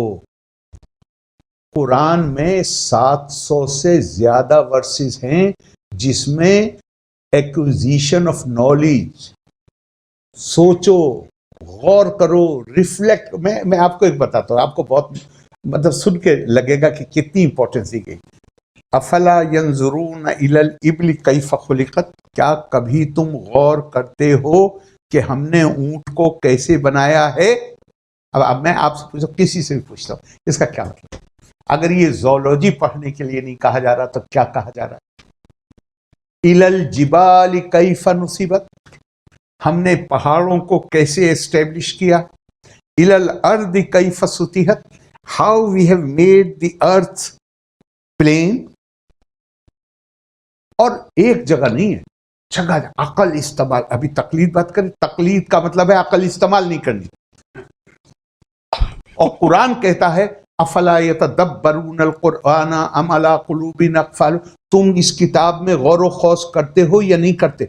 एक आयत तो ऐसी कमाल की है कि ये जो पढ़े हुए हैं वहां के, मैं देखिए क्लियर कर दूं, मैं स्कॉलर नहीं, मतलब मैं आलिम नहीं, मैं स्टूडेंट हूं, मुझे पढ़ने का शौक है। लोग दंग रह जाते हैं जब मैं उस आयत का रेफरेंस देता हूं, और बिल्कुल ईमानदारी से मुझे लगता है कि वो सब उन किताबों को पढ़ते हैं, जानते हैं, लेकिन तकलीद के असर से उस पर गौर नहीं करते। बस पढ़ लेना जो है, मंत्र हमने पढ़ लिया, हमें जो उसका पुण्य है वो मिल जाएगा, ये एटीट्यूड है। कहा बिलीवर की को डिफाइन किया गया है, कई जगह किया गया, यहां पे जरा सुनिए कैसे डिफाइन किया। बिलीवर कौन है? अल्लज़ीना यस्तमिऊनल क़ौला फ़यत्तबिऊना अहसना, और बिलीवर वो है those who hear the word of God, listen to the word of God and follow the best in that. तो इसका मतलब कि वहां you will have to make categories, what is best and what is not best. तो मैंने ये सवाल पूछा, इसका क्या मतलब हुआ? तो क्या कुछ इसमें ऐसा भी है जो बेस्ट नहीं है? अब वो जवाब देने में बिल्कुल की समझ भी नहीं आ रहा था। वो बड़े आलिम थे।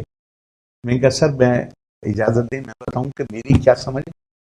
और क्या बोली? मैंने कहा इसका एक ही मतलब है कि पूरी किताब में गौर व फिक्र करने के लिए कहा गया है, to reflect on it, to think about it. Why?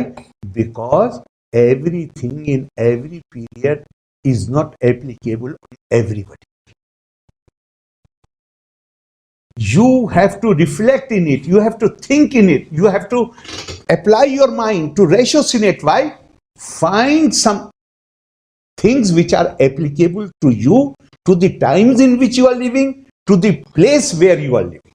युग धर्म की बात, युग धर्म की बात हो, देश धर्म की बात हो। एक और मैं इसे की इतनी गलतफहमियां पैदा की, इतनी गलतफहमियां पैदा की हैं।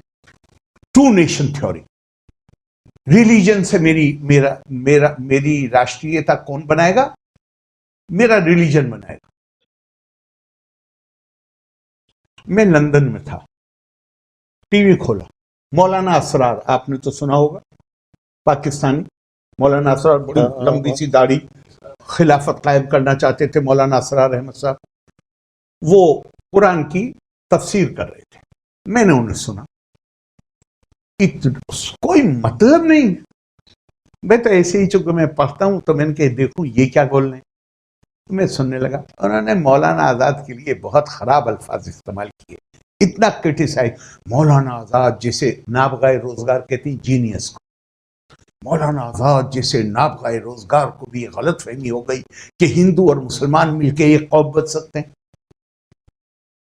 वगैरह वगैरह। मैंने फिर उसके बाद बंद कर दिया। अब यहां पे 2 साल के बाद वो हिंदुस्तान आए, मैंने तो वहां सुना था, लेकिन वो 2 साल बाद हिंदुस्तान। उनके साथ कोई साहब थे जो मुझे जानते थे, उन्होंने मुझे फोन किया, अरे भाई असरार साहब आए हुए हैं, आपको मिलना चाहिए। मैं कहा मुझे क्यों मिलना चाहिए भाई, मैं उनका एडवाइजर नहीं, मैं तो उनसे डिफर करता हूँ। मैं तो दंग रह गया। I was horrified to listen to his commentary, जहां अननेसेसरीली वो मौलाना आजाद का नाम मैं क्यों आऊं? अरे नहीं अरे भाई, मतलब मुझे ये लगा कि वो मिलना चाहते हैं मुझसे, जब इतना उन्होंने इंसिस्ट किया। तो मैंने ऐसे ही जैसे आदमी कर्टसी में कह देता है, मैंने कह दिया भाई मैं क्यों आऊं, वो हिंदुस्तान आए हुए हैं हमारे साथ में टालने के लिए। मैंने कहा भाई वो आए, तो 5 मिनट में फोन आ गया कि हाँ सब वो आ रहे। अब मेरे पास कोई चारा नहीं था सिवाय इसके कि मैं उनके लिए कहूं कि भैया खाना खाइए। और मैंने फिर दिल्ली यूनिवर्सिटी, जामिया हमदर्द, वहां से कुछ इस्लामिक स्टडीज के लोगों को, मैंने 10-12 लोगों को, मैंने कहा भाई ये कुरान के कमेंटेटर अपने आप को मानते हैं, तो कम से कम कुछ ऐसे लोग हों, गुफ्तगू हो। अब मैं आपको, जब वो खाना वाना खा लिया और बातचीत शुरू हुई या खाना खाते में, तो मैंने उन्हें गेस्ट हैं घर पे, मैं काय को बुरा कहूँ या काय को डिफर करूँ। तो मैंने क्या मौलाना, मैं लंदन में आपकी कमेंट्री सुन रहा था, तो आपने मौलाना आजाद को बहुत क्रिटिसाइज किया। तो मैंने क्या आपकी बातें सुन के मुझे, अभी से गौर से सुनिएगा, मैंने कहा आपकी बातें सुन के, मैंने ये नहीं कहा आपने गलत कहा है, क्या आपकी बातें सुन के मुझे अपनी नेशनलिटी के बारे में डाउट पैदा हो गया, तो जरा मुझे इसका जवाब दे दें, मुझे एक शुबा पैदा हो गया, उसको दूर कर दें। बोली जी बताइए। मैं क्या, देखिए ध्यान रखिएगा, मैं आजादी के बाद पैदा हुआ हूं, 1951 मेरी पैदाइश है, पाकिस्तान ऑलरेडी बन चुका था, जिन्हें जाना था जा चुके थे। मैं मुस्लिम घर में पैदा हुआ, मैं हिंदुस्तान में पैदा हुआ। अब आपके नजदीक मेरी नेशनलिटी क्या है? तो बहुत बिल्कुल एकदम, क्या मैं कहूं, एक कंसीट के साथ यूं पीछे को होकर, इस्लाम। ठीक, मेरी नेशनलिटी इस्लाम। और मैंने कहा आपकी खुद की नेशनलिटी क्या है? अब वो जवाब देने को तैयार नहीं। मैं क्या मौलाना, अगर आपका पासपोर्ट ना हो आपके पास, तो मेरे किसी जानने वाले के रिश्तेदार का एक पासपोर्ट रखा है मेरे पास पाकिस्तानी, मैं आपको वो दिखा दूं कि आपकी नेशनलिटी क्या है। अब वो जवाब देने को तैयार नहीं थे। मैंने क्या, जिस मुल्क में होली प्रॉफिट पैदा हुए उस मुल्क का आदमी अपनी नेशनलिटी सऊदी लिखता है, इजिप्ट का मुसलमान अपनी नेशनलिटी इजिप्शियन लिखता है, बांग्लादेश का बांग्लादेशी लिखता है, आपके पासपोर्ट में पाकिस्तानी लिखा हुआ है। और मैंने कहा आपके यहाँ जो 2-1% बच गए हिंदू और सिख और क्रिश्चियन, वो भी पाकिस्तानी लिखते हैं और आप भी पाकिस्तानी लिखते हैं आपके पासपोर्ट में, तो आप तो पाकिस्तानी हैं, बंगाली बांग्लादेशी है, इजिप्शियन इजिप्शियन है। मैं विचित्र जंतु हूं कि मेरी नेशनलिटी इस्लाम। और मैं ज्यादा नहीं, आपको तफसील में नहीं जाऊंगा, लेकिन 3 मैंने मेजर सवाल उनसे पूछे। मेरे कजिन जो वहां मौजूद थे अगले दिन मुझसे कहने लगे, भाई आरिफ भाई आपने तो हमारा ईमान हिला दिया। मैंने कहा क्यों, मैंने क्या किया? बोले साहब हम तो इन्हें टीवी पे ऐसे समझते हैं कि ये इतने बड़े आलिम है क्या। और तीनों सवालों के जवाब में उन्होंने कहा कि साहब मैं कोई जवाब नहीं दे सकता। तो इसका मतलब तो ये सब रेत का महल बनाया हुआ। मैं कहा आप गलतफहमी में मत रहिए और मुझे गलतफहमी में मत डालिए, इनको हर एक को हर बात का जवाब मालूम है, लेकिन इन्होंने जो महल खड़ा किया है वो उसका जो भाई रिलीजन। मैं आपसे एक सवाल पूछता हूं, सनातन ट्रेडिशन के नाम पे अगर आपसे कोई आदमी ऐसी बात कहता है, सनातन सिद्धांतों में और जैसे अभी युग धर्म का उसमें फर्क है, युग में बदलते हैं, लेकिन कुछ सिद्धांत हैं जो सनातन, वो सनातन सिद्धांत कहां मिलेंगे? वो तो वेद में और उपनिषद में ही मिलेंगे ना। अगर आपसे हिंदुइज्म के नाम पे कोई ऐसी बात कहता है जो उन सनातन, मैं युग धर्म की बात नहीं कर रहा हूं, उन सनातन सिद्धांतों के खिलाफ अगर वो बात जाती है, आप उसे क्या कहेंगे? आप मानेंगे कि ये हिंदुइज्म की बात है? कभी भी नहीं मानेंगे। इसी तरह अगर कोई आपसे वो बात कह रहा है जो कुरान के खिलाफ जा रही है सीधी सीधी, आपके कहने से मैं उसे इस्लामी मान लूंगा? मैं तो नहीं मानूंगा। तो मैंने कहा इनकी प्रॉब्लम ये है। आपको ध्यान है एक थे आरएसएस से ही ताल्लुक था उनका, तलरेजा जी या क्या, उन्होंने बड़ी खूबसूरत किताब लिखी है वेद के मोती, जिन्होंने वो लिखा था 24 कुरान की 24 आयतें, जो उन्होंने कहा था कि कुरान की 24 आयतें वायलेंस प्रमोट करती हैं। याद है वो एक लिखा जिस पे कलकत्ता हाईकोर्ट में रिट भी हुई थी? वो तो सीताराम गोयल थे। नहीं, सीताराम गोयल ने बात को लिखा है सबसे पहले। नहीं भाई, सिंधी थे, तलरेजा जी थे। तो उन्होंने इंडिया फर्स्ट फाउंडेशन का एक प्रोग्राम था, वहां पे उन्होंने, मैं बोला तो उन्होंने खड़े होके कुछ कहा कि आरिफ साहब आपने बड़ी खूबसूरत आयतें पढ़ दी, लेकिन कुरान में वो आयतें भी हैं जो वो उसका आपने जिक्र नहीं किया।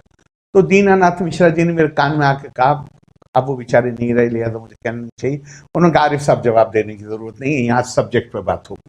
तो मैंने खड़े होकर कहा मैं पहली बात तो मैं तो एक सब्जेक्ट पे तैयार होकर आया हूँ और आप दूसरा सवाल पूछ रहे हैं, तो और फिर मुझे मना किया गया है कि जो सब्जेक्ट से बाहर बात है वो ना की जाए। तो मैं कहूँगा या तो मुझे बुलाइए या आप आइए। और मैंने कहा मैं किसी के, वही बात जो मैंने शुरू में संजय जी से कही, मैं किसी के बिहाफ पे नहीं बात करूंगा, मैं सिर्फ अपनी अंडरस्टैंडिंग की बात करूंगा। वो बेचारे तीसरे दिन आ गए घर, 3 घंटे हमारी बात हुई। मैंने उनको उसका जो कॉन्टेक्स्ट था उसकी आयतें दिखाई, तो वो 3 घंटे बाद मुझसे बोले कि आरिफ साहब मेरी समझ में बात आ गई और मैं बिल्कुल आपकी बात से एग्री करता हूं, लेकिन ये बताइए कि इतना लिखा गया है, इनका भी नाम लिया जो आपने अभी नाम लिया, इतना लिखा गया है इन आयतों के बारे में, ये लोग ये जवाब क्यों नहीं देते जो आपने दिया है? मैं कहा ना दिया है ना देंगे। बोले क्यों, इतना क्रिटिसिज्म हो रहा है और ये जवाब, ये बात क्यों नहीं बताते, ये वाली बात? मैं कहा क्रिटिसिज्म जो हो रहा है, असल में प्रॉब्लम ये है कि आप स्क्रिप्चर को और लॉ को आप इक्वेट कर रहे हैं। इन्होंने भी जिन आयतों को आप काबिल एतराज बता रहे हैं विदाउट सीइंग द कॉन्टेक्स्ट, इन्होंने भी उसको कॉन्टेक्स्ट से हटा के और पूरा लॉ उसी पे लिख दिया। लॉ जो है, मैं चाहूंगा कि आप वो जरूर आर्टिकल पढ़िए जो दैनिक जागरण में, आपको लिंक भेजता हूं। क्या क्या उसमें लिखवा रहा है। पहले मैं कोट किया करता था चार्ल्स हैमिल्टन से, तो मेरे दोस्त कहते अरे भाई अंग्रेजी के ट्रांसलेशन में गड़बड़ तो नहीं कर दी है। तो मैंने 9 वॉल्यूम है हिदाया के, मैंने देवबंद में जो छापे गए वो मंगवाए। और आप कहेंगे तो मैं आपको दूसरा काम कर दूंगा कि जिहाद के ऊपर जो चैप्टर है उस जहां मैंने हर प्रोविजन के साथ कुरान की आयत बताई है, ये कहते हैं कानून में और कुरान ये कहता है। और 69 पेजेस हिंदी में, मैंने ट्रांसलेशन नहीं किया उसका, चूंकि उर्दू हिंदी सब एक दूसरे को समझते हैं, स्क्रिप्ट ही तो फर्क है, ग्रामर का फर्क तो है नहीं, सब समझते हैं।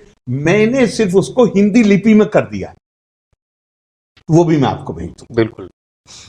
तो मेरा कहना ये, वो कभी नहीं कहेंगे क्यों, क्योंकि उन्होंने जो ये लॉ की इमारत खड़ी करी है वो उन्हीं जिसको आप काबिले एतराज कह रहे हैं कॉन्टेक्स्ट देखे बगैर, उसको उन्होंने कॉन्टेक्स्ट को इग्नोर करके उन्हीं आयतों की बुनियाद पे कहा है कि गैर मुस्लिम के साथ किस तरह डिस्क्रिमिनेटरी ट्रीटमेंट करना है और उसको जस्टिफाई किया है, वो भी तो उसी की बुनियाद पर हुआ है।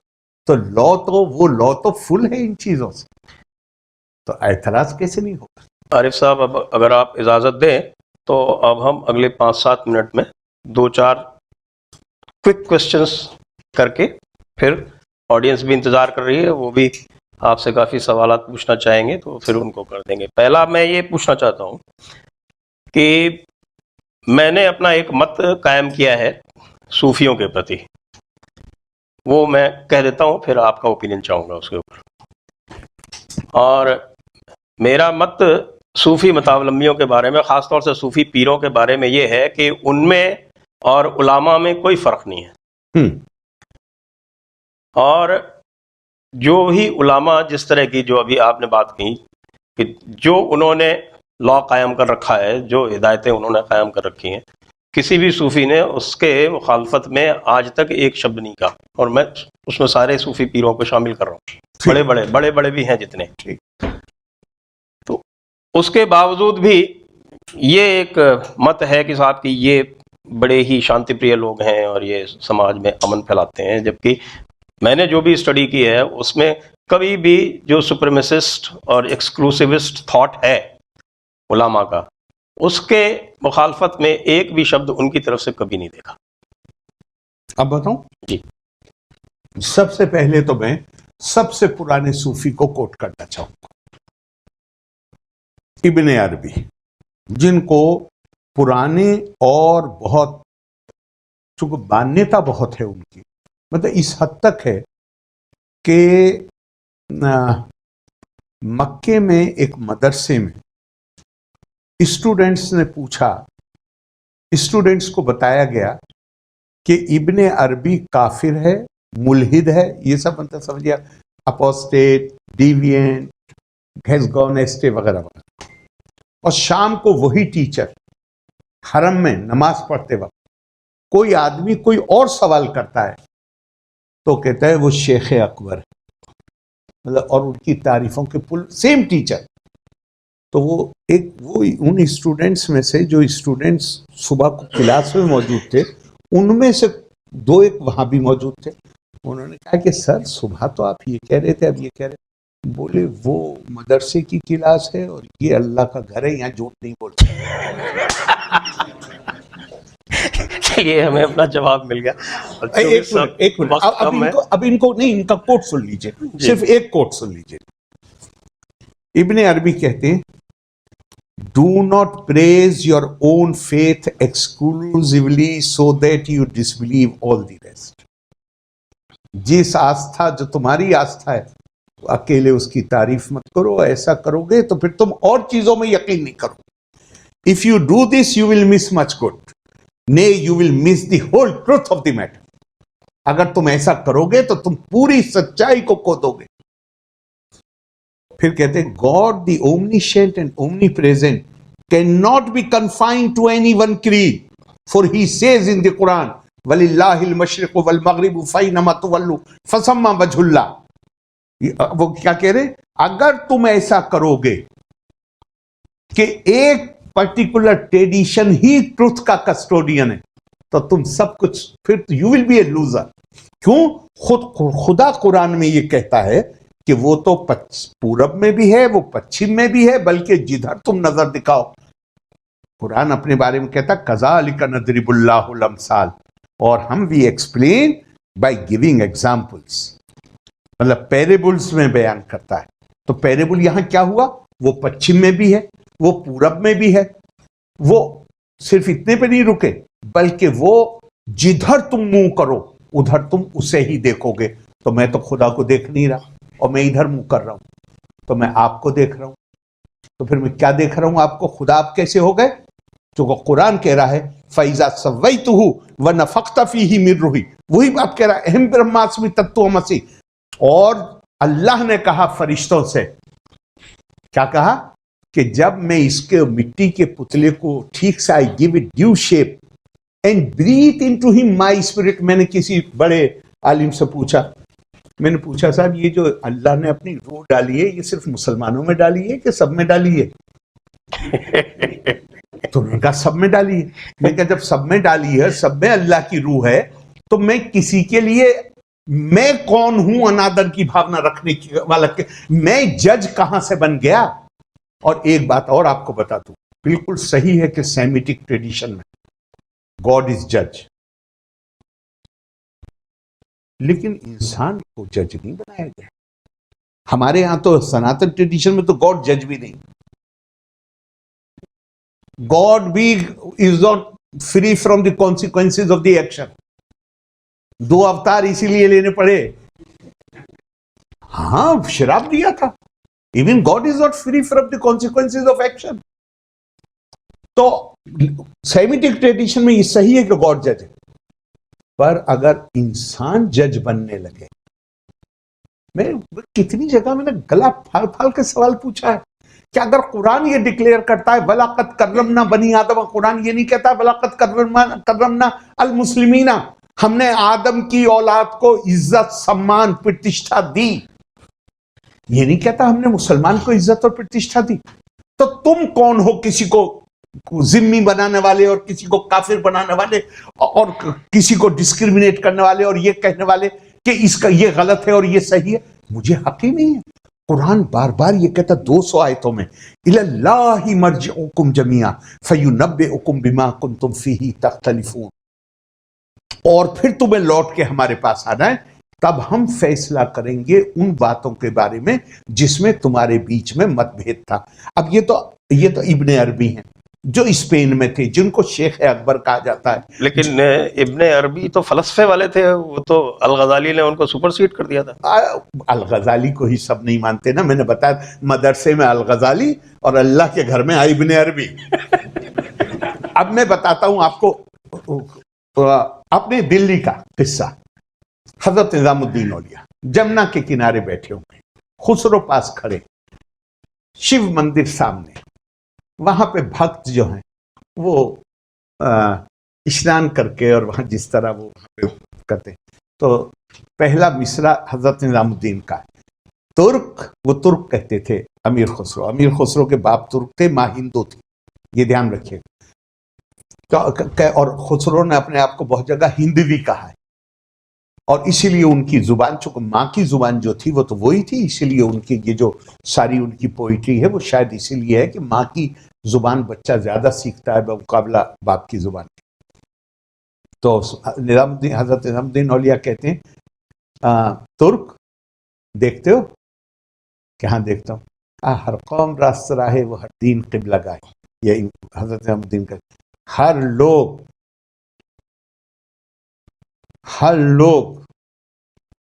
सही रास्ते पे हैं और उनका किबला सही है, मतलब जिसकी वो इबादत करते हैं वो सही। तो खुसरो ने कहा मन किबला रास्त करदम पर तरफ कचकल आए, कहा कि लोगों का तो ठीक है, लोग सही तरीके से करते हैं, पर मेरा किबला तो उस तरफ है जिस तरफ ये टेढ़ी टोपी वाला बैठा है। हजरत निजामुद्दीन थोड़ी टेढ़ी टोपी को मतलब मेरा गुरु जो है वही मेरा किबला है। कहने का उनका मतलब ये था कि जो मेरा गुरु है वो मेरा, और ऐसे एक दो नहीं। हजरत निजामुद्दीन औलिया की बायोग्राफी किसने? शेख हयास ने लिखी है। शेख हयास कौन थे? महाराज हरि कुमार, कर्नाटक की एक छोटी सी प्रिंसली फैमिली थी। वो एम्बिशियस आदमी थे, दिल्ली आए और दरबार में उन्हें नौकरी मिल गई। अब वो अपना प्रमोशन चाहते थे। खुद उन्होंने लिखा है हजरत निजामुद्दीन की बायोग्राफी में, महीनों वो हजरत निजामुद्दीन से की खुशामद करते रहे, मुझे मुसलमान बना दिया। क्या तुम ठीक तो हो? तुम कौन सा काम तुम गलत करते हो? इस्लाम और क्या है? यही तो इस्लाम। अच्छा साहब वो नहीं माने तो कहते हैं 4 या 5 या 6 महीने के बाद अपने एक मुरीद को कहा, अरे भाई ये नहीं मान रहा हरि कुमार, चलो इसको जाके और वुजू करा के और 2 रकत नमाज पढ़ा दो। अब वो आ गए लौट के, ये खुद लिखा है उन्होंने, मैं नहीं बता रहा हूँ सब। मैंने कहा हुजूर मेरा नाम बदल दीजिए। हौल वाला क्या बात कर, तुम्हारा नाम हरि कुमार है, अल्लाह का नाम है, तुम नाम क्यों बदलना चाह रहे हो? लेकिन उनकी बात से जो आप आगे पढ़िए तो लगता है कि अगर वो नाम नहीं बदलते अपना, तो चूंकि वो तो दिल्ली तो लॉ के मुताबिक तो फिर प्रमोशन तो तभी मिलते ना जब वो पब्लिकली रिकॉग्नाइज होंगे, तभी तो। हजरत निजामुद्दीन औलिया ने रिफ्यूज कर दिया और कहा कि हरि नाम अल्लाह का नाम है, मैं तुम्हारा नाम नहीं बदलूंगा। साहब मैं ये मानने को तैयार नहीं हूं, ये तो मैं मानने को तैयार हूं कि देवबंद वाले भी अपने आप को कहते हैं हम सूफियों को मानते हैं, लिहाजा उसमें मिक्सिंग हुई है, ये तो मैं मानता हूं। वो तो आला हजरत वाले भी मानते हैं। वो तो मैं मानता हूं, वो तो मैं मानता हूं, उतनी बात तो आपकी मैं पूरी मानूंगा। लेकिन जो प्योर सूफी और सूफी स्ट्रीम वाले लोग हैं कौन? ये सूफी हुए, सूफी का मतलब क्या है? ये सारे मुकल्लिद अपने आप को सूफी कहते हैं। मैं भी तो ये कह रहा हूं कि जो अपने आप को, चूंकि सूफीज्म को पॉपुलर एक्सेप्टेंस मिल गई थी, लिहाजा वो भी अपने आप को सूफियों से जोड़ने लगे और उन्होंने उसको पॉल्यूट किया, वो तो मैं मानने को तैयार हूं। लेकिन जो प्योर सूफी थे वो क्यों थे? जो ये एक्सेसिव लीगलिज्म था और स्टेटिज्म था, ये वो लोग थे जिन्होंने उसके खिलाफ बगावत की थी।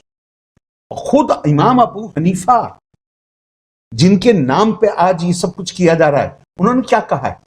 उनको जब पहले बैतुल माल का as superintendent of the state exchequer he was appointed, he said no वे।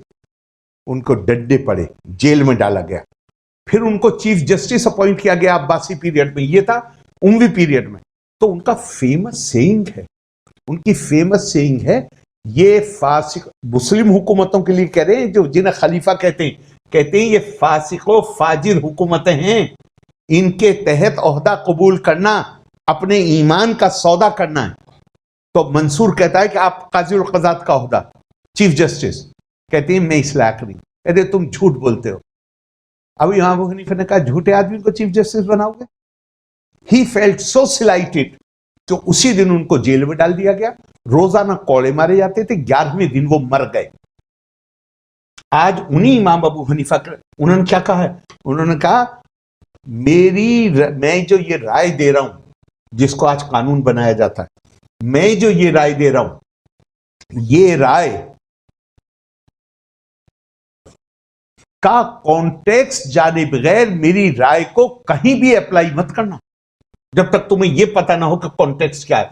और अगर इस राय के खिलाफ तुम्हें कोई और बेहतर राय मिल जाए तो उसको लागू करना। और क्यों ये इनका नाम का इस्तेमाल क्यों हुआ? क्योंकि इनकी ये पार्टी के लिए मशहूर थे, ये हुकूमत का ओहदा नहीं चाहते थे, ये बड़े सक्सेसफुल बिजनेसमैन थे, ये अपने हर स्टूडेंट को स्टाइपेंड देते थे और खास तौर से ब्राइट स्टूडेंट्स को, अगर वो गरीब घर के हैं तो उनके माँ बाप को भी पैसा देते थे, चूंकि वो ये बच्चा कहीं नौकरी करके उनकी आमदनी में हिस्सा बढ़ाता, उसको देते थे। उनकी पार्टी मशहूर थी, उसको एप्रोप्रिएट करने के लिए गवर्नमेंट उनको बनाना चाहती थी। अब वो तो बने नहीं। उनके जो स्टूडेंट थे, 3 बड़े स्टूडेंट थे। इमाम अबू दाऊद, उन्होंने वो सूफी, मतलब वो बिल्कुल दुनिया से मतलब ही नहीं रखा। इमाम अबू यूसुफ चीफ जस्टिस बन गए। इमाम मालिक, इमाम मोहम्मद उनके डिप्टी बन गए। और मेरे ऊपर मत जाइएगा, मेरे ऊपर इल्जाम लग जाएंगे, फतवा लग जाएगा, पहले ही कम नहीं है। आप अल्लामा इकबाल के बेटे जावेद इकबाल पाकिस्तान में चीफ जस्टिस थे। उनकी तकरीर यूट्यूब पर सुन लीजिए, जहां वो जुमला ये है उनका कि इसे जिसे ये लोग शरीयत कहते हैं, इस्लामी कानून कहते हैं, उसकी हकीकत ये है कि हारून रशीद को अपने महल की, अपने हरम की एक कनीज पसंद आ गई एक दिन। उसको कह दिया गया आने के लिए। वो जब आई प्राइवेसी में तो उसने कहा कि हुजूर मेरे लिए तो ये इज्जत की बात है कि आपकी निगाहें इंतखाब मेरे ऊपर पड़ी, लेकिन एक बात ऐसी है कि मेरा कॉन्शियंस मुझे प्रिक करेगा अगर मैंने आपको ना बताई। उसने क्या, आपके बाप मेरे साथ सो चुके हैं।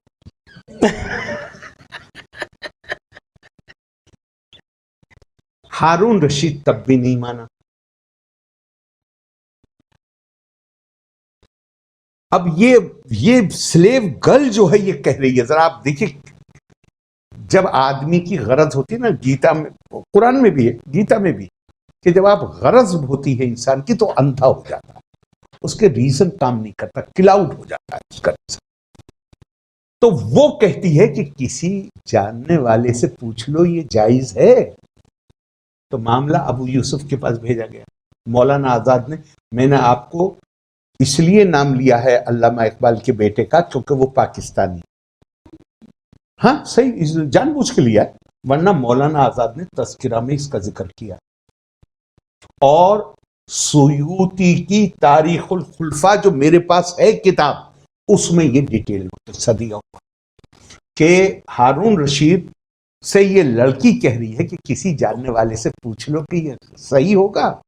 तो अबू यूसुफ जो चीफ जस्टिस है उसके पास ये मामला रेफर होता है। वो देखता है, हमारे यहाँ नहीं होता, बॉस की नजर किधर है उसको भांप के उसके मुताबिक राय देता है आदमी। इसने, अबू यूसुफ ने जो हमें ये बताते हैं, इमाम अबू हनीफा के लिखे हुए सिर्फ 2.5 पेज है। बाकी ये इतनी जो किताबें लिख दी गई हैं ना, ये अबू यूसुफ और इमाम मोहम्मद हमें बताते हैं ये अबू हनीफा की राय थी। तो जिन्होंने अबू हनीफा की उस सुन्नत पे, ट्रेडिशन पे अमल नहीं किया कि ये सरकारें फासिक व फाजिर हैं, उनकी बात में कैसे मान लूं कि ये इमाम अबू हनीफा की फैसला क्या किया फिर उन्होंने? फैसला उन्होंने दिया कि खबरे वाहिद है, ये औरत अकेली कह रही है कि ऐसा हुआ, इसका कोई गवाह नहीं। ये फैसला दिया। तो ये मैं नहीं कह रहा, मैं अगर कहूंगा तो मैं तो ओपन हूं इल्जाम लगाने के लिए, जो इल्जाम लगा दी। लेकिन जावेद इकबाल ने का जुमला ये है, आप यूट्यूब पे जाकर सुन लीजिए, कहा कि इस जिसे ये शरीयत तो कुरान है, जिसे ये शरीयत कह रहे हैं उसकी हकीकत ये है।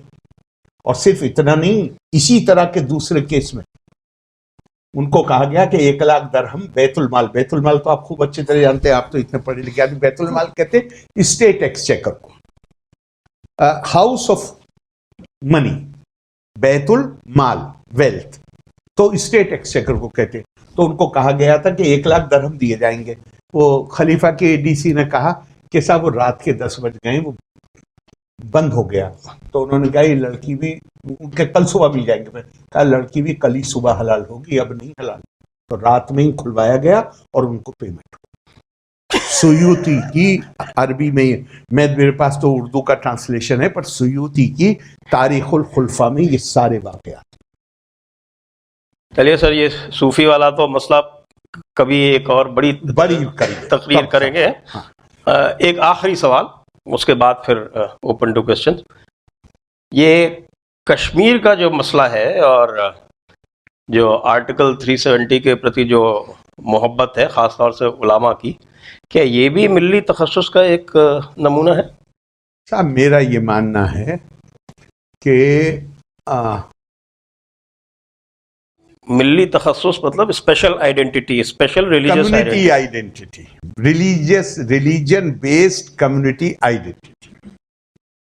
मेरा ये मानना है कि पहले तो 370 क्या है, हम भी अपनी ड्यूटी में फेल किए, हम बता ही नहीं पाए कि 370 क्या। लॉर्ड माउंटबेटन की एक स्पीच जिसमें उन्होंने प्रिंसेस के बीच में ये कह दिया कि हमारी पैरामाउंसी लैप्स होने जा रही है, आप जल्दी से फैसला कर लीजिए आपको हिंदुस्तान के साथ रहना है, पाकिस्तान के साथ रहना है या आजाद होना। ये माउंटबेटन की स्पीच ही गलत थी। लॉ जो है उसमें तो सिर्फ 2 ऑप्शन, ये ब्रिटिश पैरामाउंसी लैप्स हो रही है, उस पैरामाउंसी की सक्सेसर 2 स्टेट बन रही है, एक इंडिया एक Pakistan. You decide with which you want to. अब उस तकरीर को लेके बहुत सारी भ्रांतियां पैदा हुई। हकीकत यह है कि हिंदुस्तान ने तो स्टैंड स्टिल एग्रीमेंट पे दस्तखत भी नहीं किए थे। 15 अगस्त के बाद कश्मीर के डाकखानों पे पाकिस्तानी झंडा लहरा रहा था, क्योंकि पाकिस्तान ने स्टैंड स्टिल एग्रीमेंट कर लिया। हमने तो किया ही नहीं था stand still agreement. Stand still agreement हो गया उनका, और उसके 1 महीने, ये क्लियर रखिए, महाराजा एक्सेशन पे दस्तखत नहीं कर रहे, सिर्फ स्टैंड स्टिल एग्रीमेंट है। स्टैंड स्टिल क्या होता है? स्टैंड स्टिल होता है जो सर्विसेज प्रिंसली स्टेट को ब्रिटिश इंडिया प्रोवाइड कर रहा था, वो एग्रीमेंट था कि सक्सेसर स्टेट्स, वो चूंकि उनकी सरहद हमसे दोनों से मिलती थी, लिहाजा उन्होंने दोनों से स्टैंड स्टिल एग्रीमेंट करना चाहा। स्टैंड स्टिल एग्रीमेंट काहे के लिए था? जब तक हम फाइनल डिसीजन लें कि हम किसके साथ जाना चाहते हैं। लेकिन उनके दिमाग में महाराजा के गलतफहमी पैदा हो गई थी लॉर्ड माउंटबेटन की तकरीर से कि हमारे पास इंडिपेंडेंट रहने का भी ऑप्शन, इसलिए वो फैसला नहीं कर रहे। पाकिस्तान जल्दबाजी में बना ही था, जल्दबाजी हो रही थी। ये सब कॉन्टिनेंट इंडिपेंडेंट हुआ 15 अगस्त को, जिन्ना ने 14 अगस्त को ओथ ले ली। 14 अगस्त को तो सब कॉन्टिनेंट इंडिपेंडेंट ही नहीं हुआ। पाकिस्तान में इतने दिन तक बहस चली है बात को कि जिन्ना ने जो ओथ ली थी वो कॉन्स्टिट्यूशनल थी या नहीं थी। उसी तरह उन्होंने स्टैंड स्टिल एग्रीमेंट के बावजूद 1 महीने से कम की मुद्दत में कश्मीर पे इकोनॉमिक ब्लॉकेड इंपोज कर दिया, और उससे भी 1 महीने की कम की मुद्दत में इन्वेडर भेज दिए। अब महाराजा को लगा कि ये अगर अंदर आ गए, शेख अब्दुल्ला उस वक्त जेल में थे, उससे पहले उनको छोड़ दिया गया था, और दिल्ली की उनके लिए हमदर्दी महात्मा गांधी की, पंडित नेहरू की पहले से ही थी, 1931 से थी। तो वो भी आके बैठ गए दिल्ली में, आके 3 मूर्ति में पंडित जी के घर, और वो पंडित जी पे दबाव डाल रहे थे कि फौजें भेजिए। उधर से महाराजा के तार आ रहे थे, वायर आ रहे थे कि फौजें भेजिए। यहाँ पे कैबिनेट की राय ये थी कि साहब हम अपने सिपाही, किसी सिपाही की अगर जान गई, लॉर्ड माउंटबेटन ने इसको एंडोर्स किया उनको कि अब ये हिंदुस्तान के लिए तो जान दे सकता है, लेकिन ये जो हिस्सा हिंदुस्तान का, जो टेरिटरी हिंदुस्तान का हिस्सा नहीं है, आप वहां इसकी जान को रिस्क पर कैसे लगा सकते हो? तो फिर क्या नाम था? केपीएस मेनन नाम था, क्या नाम था? Secretary VP Menon. Maharaja already Srinagar छोड़ चुके थे, वीपी मेनन को भेजा गया, वो गए, इंस्ट्रूमेंट ऑफ एक्सेशन पे दस्तखत हुए। अब जिसे देखिए वो कहता है कि साहब वो महाराजा ने, मैं कल करण सिंह जी को सुन रहा था, उनकी तकरीर है राज्यसभा में, कि ये भी इससे इनकार नहीं किया जा सकता कि कश्मीर का स्पेशल स्टेटस है, और कश्मीर महाराजा ने सिर्फ 3 चीजें केंद्र को दी थी। बल्कि मेरे फोन में है, उनका कहना सही है, नहीं मैं नहीं मानता साहब उनकी बात। नहीं, बाकी 560 ने भी उसी इंस्ट्रूमेंट ऑफ एक्सेशन, नहीं मैं वही, यही तो मैं भी कह रहा हूं, ये बिल्कुल सही नहीं है, चूंकि ये पैरामाउंसी ब्रिटिश क्राउन की थी, वो लैप्स हो गई। अब आपको एक्सेशन करना है, एक्सेशन शर्तों के साथ नहीं होगा। आप नहीं करना चाहते तो वो एक अलग बात है, आप हमारे साथ नहीं करना चाहते, दूसरे के साथ करना चाहते, वो अलग बात है। अब साहब वो चूंकि शेख साहब, टू बी ऑनेस्ट, ये मेरा पर्सनल ओपिनियन जो गलत भी हो सकती है, कि मामला तो इन्वेजन के बाद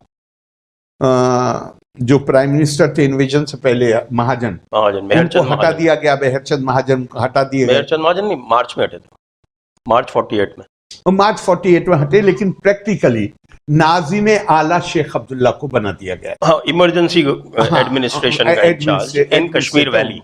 मुझे ऐसे लगता है कि जो डाउट्स या जो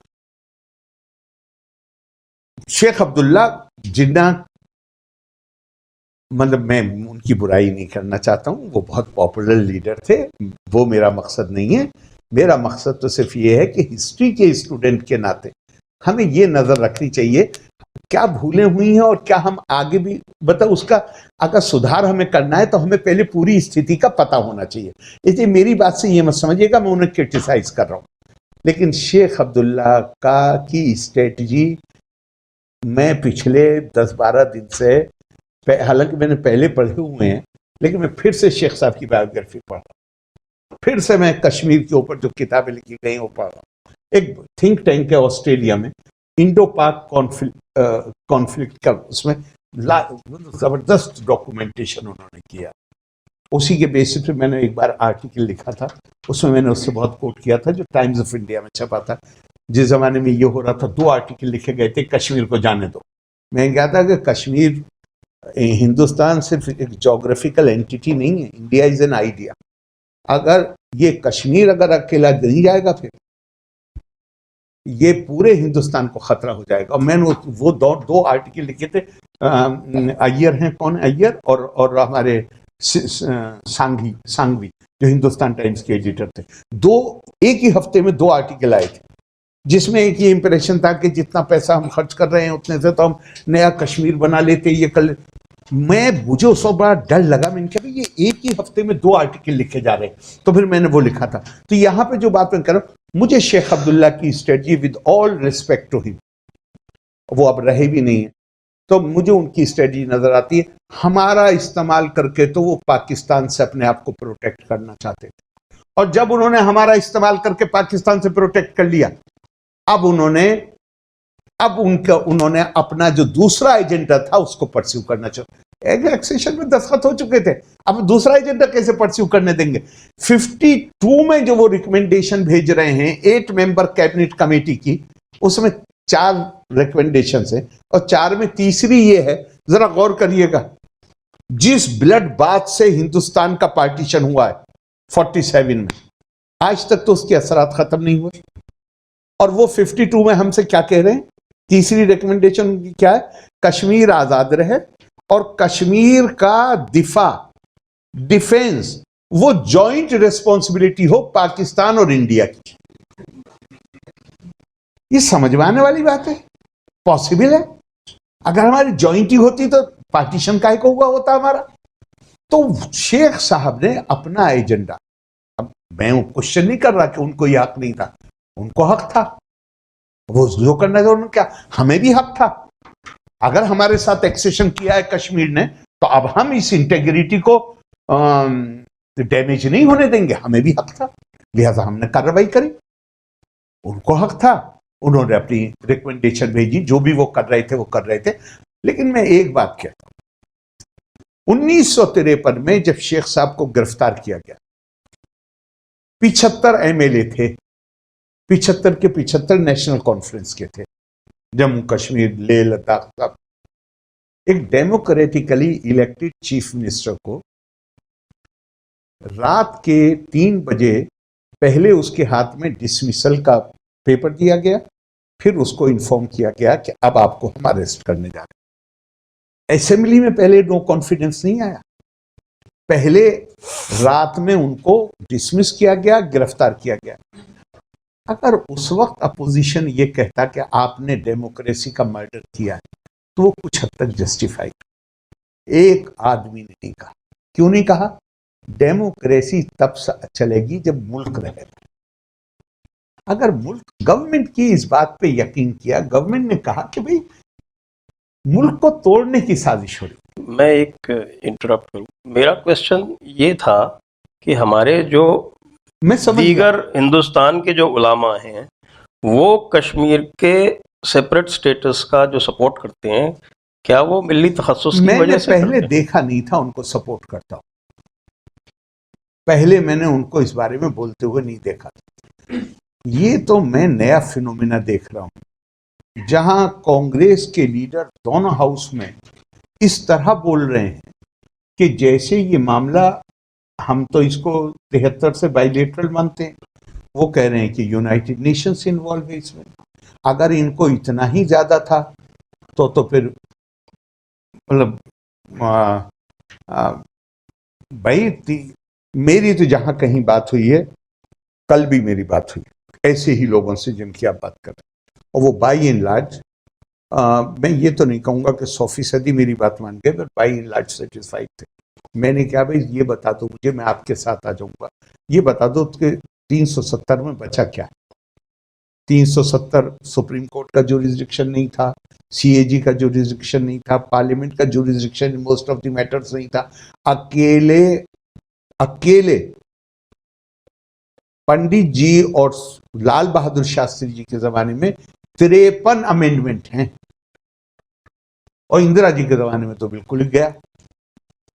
तो मैंने कहा भाई, तो बोले तो फिर क्यों हटा क्यों नहीं? मैंने कहा भाई हटा इसलिए रहे हैं, मैंने कहा इसमें कुछ भी नहीं बचा है, ये तो सिर्फ खोखला है। ऐसे है जैसे कोई घर में कोई रहता हो और वो फैमिली कहीं घर छोड़ के चली जाए और घर में घास फूस उगाए, उस तरह है। तो वो बोले फिर हटाने की क्या जरूरत है? मैंने कहा हटाना इसलिए है कि घर में, खाली घर में जिन आ जाते हैं, भूत आ जाते हैं, और वो भूत मैं 82, 83, 84 में कश्मीर, इंदिरा जी के जमाने में कश्मीर के मामला देखता था। मुझे उस वक्त कोई टेररिज्म नहीं था, उस वक्त कोई मूवमेंट नहीं था वहां, लेकिन मुझे याद नहीं कि मैं किसी दिन कश्मीर में हूं और मैं वहां एक महीना रहा हूं। मुझे याद नहीं कि कोई हफ्ता ऐसा गुजरता हो कि अखबार में उर्दू के ये हेडलाइन ना हो, या अंग्रेजी के भी, accession of Kashmir is not final, Kashmir का इल्हाक हतमी नहीं है। वो कश्मीरी के दिमाग में 370 डाउट पैदा करता है कि मैंने ये मेरा अपना पर्सनल तजर्बे की बुनियाद पर आपसे कह रहा हूं कि 84, 85, 86, 87, 88, 89, 90 तक वो कश्मीरी जो हिंदुस्तान जिंदाबाद कह के गाली खाने को या डंडा खाने को भी तैयार हो जाता था, 90 के बाद वो खत्म हो गया। क्यों खत्म हो गया? वो उसके दिमाग में एक डर बैठ गया। दादा 1-2 मिनट का वक्त लगेगा। मैं हौस खास में मार्केट में, अब मैं वहीं रहता हूं तो गुजर रहा हूँ, रुक गया। मैंने एक फैमिली को देखा, मैं जल्दी से बढ़ के सलाम किया। हमारे दोस्त से एक हैं यहाँ पे, ये भागीरथ पैलेस वाले, उनके बहुत ज्यादा दोस्त, बड़ा घर राजबाग में जो सबसे पॉश एरिया है श्रीनगर, और मियाँ बीवी और एक बच्चा गोद लिया हुआ बहन का बेटा, औलाद नहीं, 10 बेडरूम का घर। तो हमारे दोस्त जो हैं राजनाथ भाई गुप्ता, हम और कई लोग, हमारे जितने मेहमान होते थे वहीं रुकते थे। वो लोग खड़े हैं वहां पे, वो उनके ससुर, मतलब वो एक्सटेंडेड फैमिली 8-10 लोग खड़े हैं। मैं कहा अरे लाला यहाँ कैसे, कब से, कब आया, क्या हुआ? अब लंबी बात में नहीं जाना चाहता। पता चला वो तो कई महीने से दिल्ली में, कहाँ रह रहे हैं? गौतम नगर में, लाल डोरा एरिया में। मेरा ड्राइवर वहां रहता। मैं एकदम सोच के चौंक गया कि ये कश्मीर में, राजबाग में रहने वाले यहाँ गौतम नगर में रह रहे हैं क्या? तो खैर मैं उसमें नहीं गया, और मैंने उन्हें अगले दिन, मैं क्या लाला आपको बताना तो चाहिए था, आप यहाँ पे हो। तो पहले तो मैंने हमारे दोस्त जो है राजनाथ भाई, उनकी बीवी को फोन किया। मैंने कहा भाभी ये कब से यहाँ? तो बताया भैया बहुत परेशान होके ये लोग आए यहाँ पे। कल 15 अगस्त को कश्मीरी पंडितों ने एक प्रोग्राम रखा था गुड़गांव में, मैं वहां पे था। वहां मैंने एक किस्सा सुना। जब ये घर आए अगले दिन खाना खाने के लिए, मैंने कहा लाला क्यों गौतम नगर में क्यों रह रहे हैं आप? मैंने तो कभी देखा नहीं था आपको। क्योंकि आरिफ साहब बिजनेस तो बंद है, 8-10 महीने हो गए, 1 साल हो गया, तो कहाँ से लाए? फ्रेंड्स कॉलोनी में कहाँ से ले? तो अब तो ऐसे ही करना। हुआ क्या कि आरिफ साहब, यही जुमला था उनका, आरिफ साहब कश्मीरी पंडित पे मुसीबत आती है तो कम से कम रो तो लेता है, हम तो रो भी नहीं सकते। मैं क्या हुआ क्या, वो बताए। बोले पहले टेररिस्ट आता था, हमारी सड़क पे, हमारे घर के आगे सड़क पे पुलिस वाले खड़े हैं, टेररिस्ट हमारे घर में घुस रहे हैं, पुलिस वाला मुंह दूसरी तरफ कर लेता था। शुरू में तो चंद महीनों तक सिर्फ खाना मांगते थे, खाना खिलाते थे, फिर पैसे मांगने शुरू किए। फिर एक दिन उनकी आहत साहब की साली, लाला की बेटी, जो एक ही उनके बच्चों में एक ही थे जिसकी शादी नहीं, वो घर पे आई हुई, तो उसे इन लोगों ने देख ली, तो कहने लगे साहब हम तो दीन का काम कर रहे हैं, एक लड़की की शादी करो एक मुजाहिद के साथ।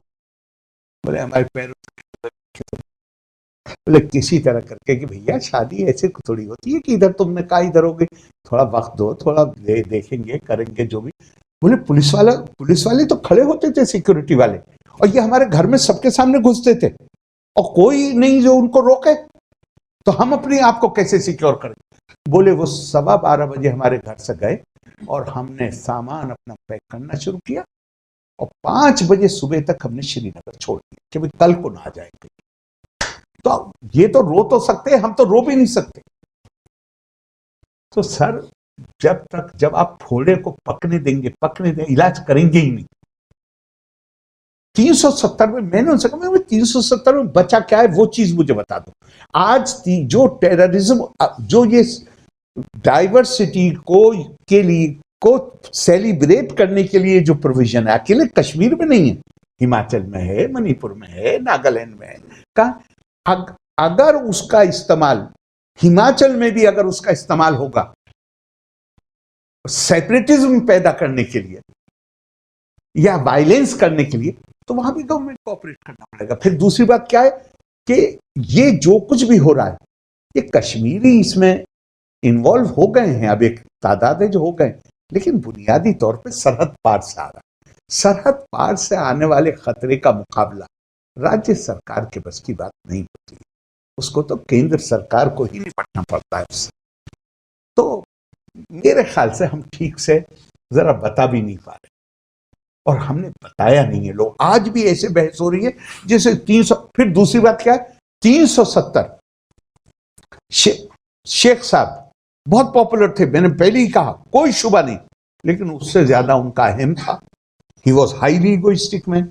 पहला इलेक्शन जो, देखिए कश्मीरियों की एक शिकायत है जिसको हम डिसमिस नहीं कर सकते, और वो शिकायत है कि उनके यहाँ इलेक्शन रिग होते थे, इसमें कोई शक की बात नहीं। तो मैंने कश्मीरियों से, मेरे बहुत दोस्त हैं, मैंने पूछा, मैंने कहा ईमानदारी से बताओ किसने इस परंपरा की शुरुआत करी? हमने करी, दिल्ली ने करी इस परंपरा की शुरुआत? नहीं। शेख साहब बहुत पॉपुलर थे, अगर वो ये कहते, आदमी नहीं, वो कहते मैं इस डंडे को खड़ा कर रहा हूं इलेक्शन में, वो भी जीत जाते। लेकिन इतने इगोइस्टिक थे कि एक ऑर्डर कर दिया 51-52 के इलेक्शन में कि जितने, वो ये बर्दाश्त करने को तैयार नहीं थे कि उनके कैंडिडेट के खिलाफ कोई नॉमिनेशन पेपर फाइल करते, सबके नॉमिनेशन पेपर रिजेक्ट कर दिए गए। हिंदुस्तान की अकेली स्टेट थी वो जहां 75 मेंबर चुने जाने थे और 75 के 75 बगैर इलेक्शन के जीते थे। किसी ने मुझसे कहा कि वो नेहरू जी के करीब थे, उनका नेहरू जी तो इलेक्शन लड़का आए थे भाई, उनके खिलाफ तो कैंडिडेट लड़ा था, इनके तो कैंडिडेट के खिलाफ भी कैंडिडेट नहीं लड़ा कोई। तो मैंने कहा भाई ये किसने रखी, इस परंपरा की बुनियाद किसने रखी? अब यूपी में अगर नॉमिनेशन पेपर रिजेक्ट हो जाता तो जिसका गलत नॉमिनेशन पेपर रिजेक्ट किया गया था वो सेंट्रल इलेक्शन कमीशन के पास जा सकता था या नहीं जा सकता? जा सकता था। कश्मीर का आदमी नहीं जा सकता था। 370 प्रोटेक्ट करता था। पूरे देश के मुकाबले में 5 गुना एवरेज है पर हेड प्लैन्ड एक्सपेंडिचर का, कहीं नजर नहीं आता। सवाल पूछा जा सकता था? नहीं। सीएजी का 370 तो 370 तो या तो उस क्लास को प्रोटेक्ट करता था जिसको मैं बिलोंग करता था, पॉलिटिशियंस को, या उस क्लास को प्रोटेक्ट करता था जिसको संजय जी बिलोंग करते थे, आईएएस को। आम आदमी को कहां प्रोटेक्ट कर रहा है? 370 पावर दे रहा था एस्टेब्लिशमेंट को, आप क्वेश्चन नहीं कर सकते। तो मैंने कहा यार कोई भी, मैंने उन्हीं के बीच में कहा कोई भी ध्यान रखो, जब आप स्पेशल प्रोविजन करेंगे तो उससे एक प्रिविलेज्ड क्लास पैदा होगा। प्रिविलेज्ड क्लास पैदा होगा, वो हार्ट बर्निंग कॉज करता है, जेलसी कॉज करता है, इनइक्वालिटी पैदा करता है। आप इक्वालिटी की बात, मुझे इतना अच्छा लगा, एजी नूरानी हमें भी बहुत क्रिटिसाइज करते, लेकिन मुझे इतना मजा आया उस दिन, मैं देख रहा था कि वो कराची लिटरेरी फेस्टिवल में उन्होंने कमाल कर दिया। जिन्ना की एक स्पीच कोट करी, बोले मैं हैरान होता हूं कि जिन्ना जैसा लीगल माइंड, बोले he was concern about minority rights, he was not concern about human rights. और बोले हमारे जो इंडियन लीडर्स थे उन्होंने भी बहुत ह्यूमन राइट्स की बात नहीं करी, लेकिन जिन्ना ने तो बिल्कुल भी नहीं करी। भाई आप ह्यूमन राइट्स की बात करिए, चाहे मेजोरिटी हो चाहे माइनॉरिटी हो, इंडिविजुअल हर कोई कवर हो जाता है उसमें। अब ये स्पेशल राइट्स नहीं चल सकते। स्पेशल राइट कैसे डेमोक्रेटिक ईथोस के खिलाफ, और इसका आम आदमी को कोई फायदा नहीं है। ये प्रोटेक्शन देता था एस्टेब्लिशमेंट को। और मैं ये समझता हूं कि इस वक्त जो जिनकी आप बात कर रहे हैं, मैंने इन लोगों को कभी इस बारे में, कश्मीर के बारे में कोई दिलचस्पी दिखाते सुना नहीं था। लेकिन जिस तरह कांग्रेस और कई अपोजिशन पार्टियां इस वक्त, मैं उम्मीद नहीं करता था, ईमानदारी से मैं ये उम्मीद करता था कि जहां पे देश के इंटेग्रिटी का मामला हो और जहां इंटीग्रेशन का मामला हो, वहां पे पार्टियां डिसएग्री करने के बावजूद ये कहेंगी कि भाई जो सरकार के पास इंफॉर्मेशन है वो हमारे पास नहीं है, इसलिए हम उनके फैसले को क्वेश्चन नहीं करें। Thank you, sir. Now I have a word from the organizers that there is no time left for the questions, and we shall continue this dialogue some other time. आप एक बार क्यों, कई बार करिए और संजय जी को हिलाइए। Thank you, sir. ओके।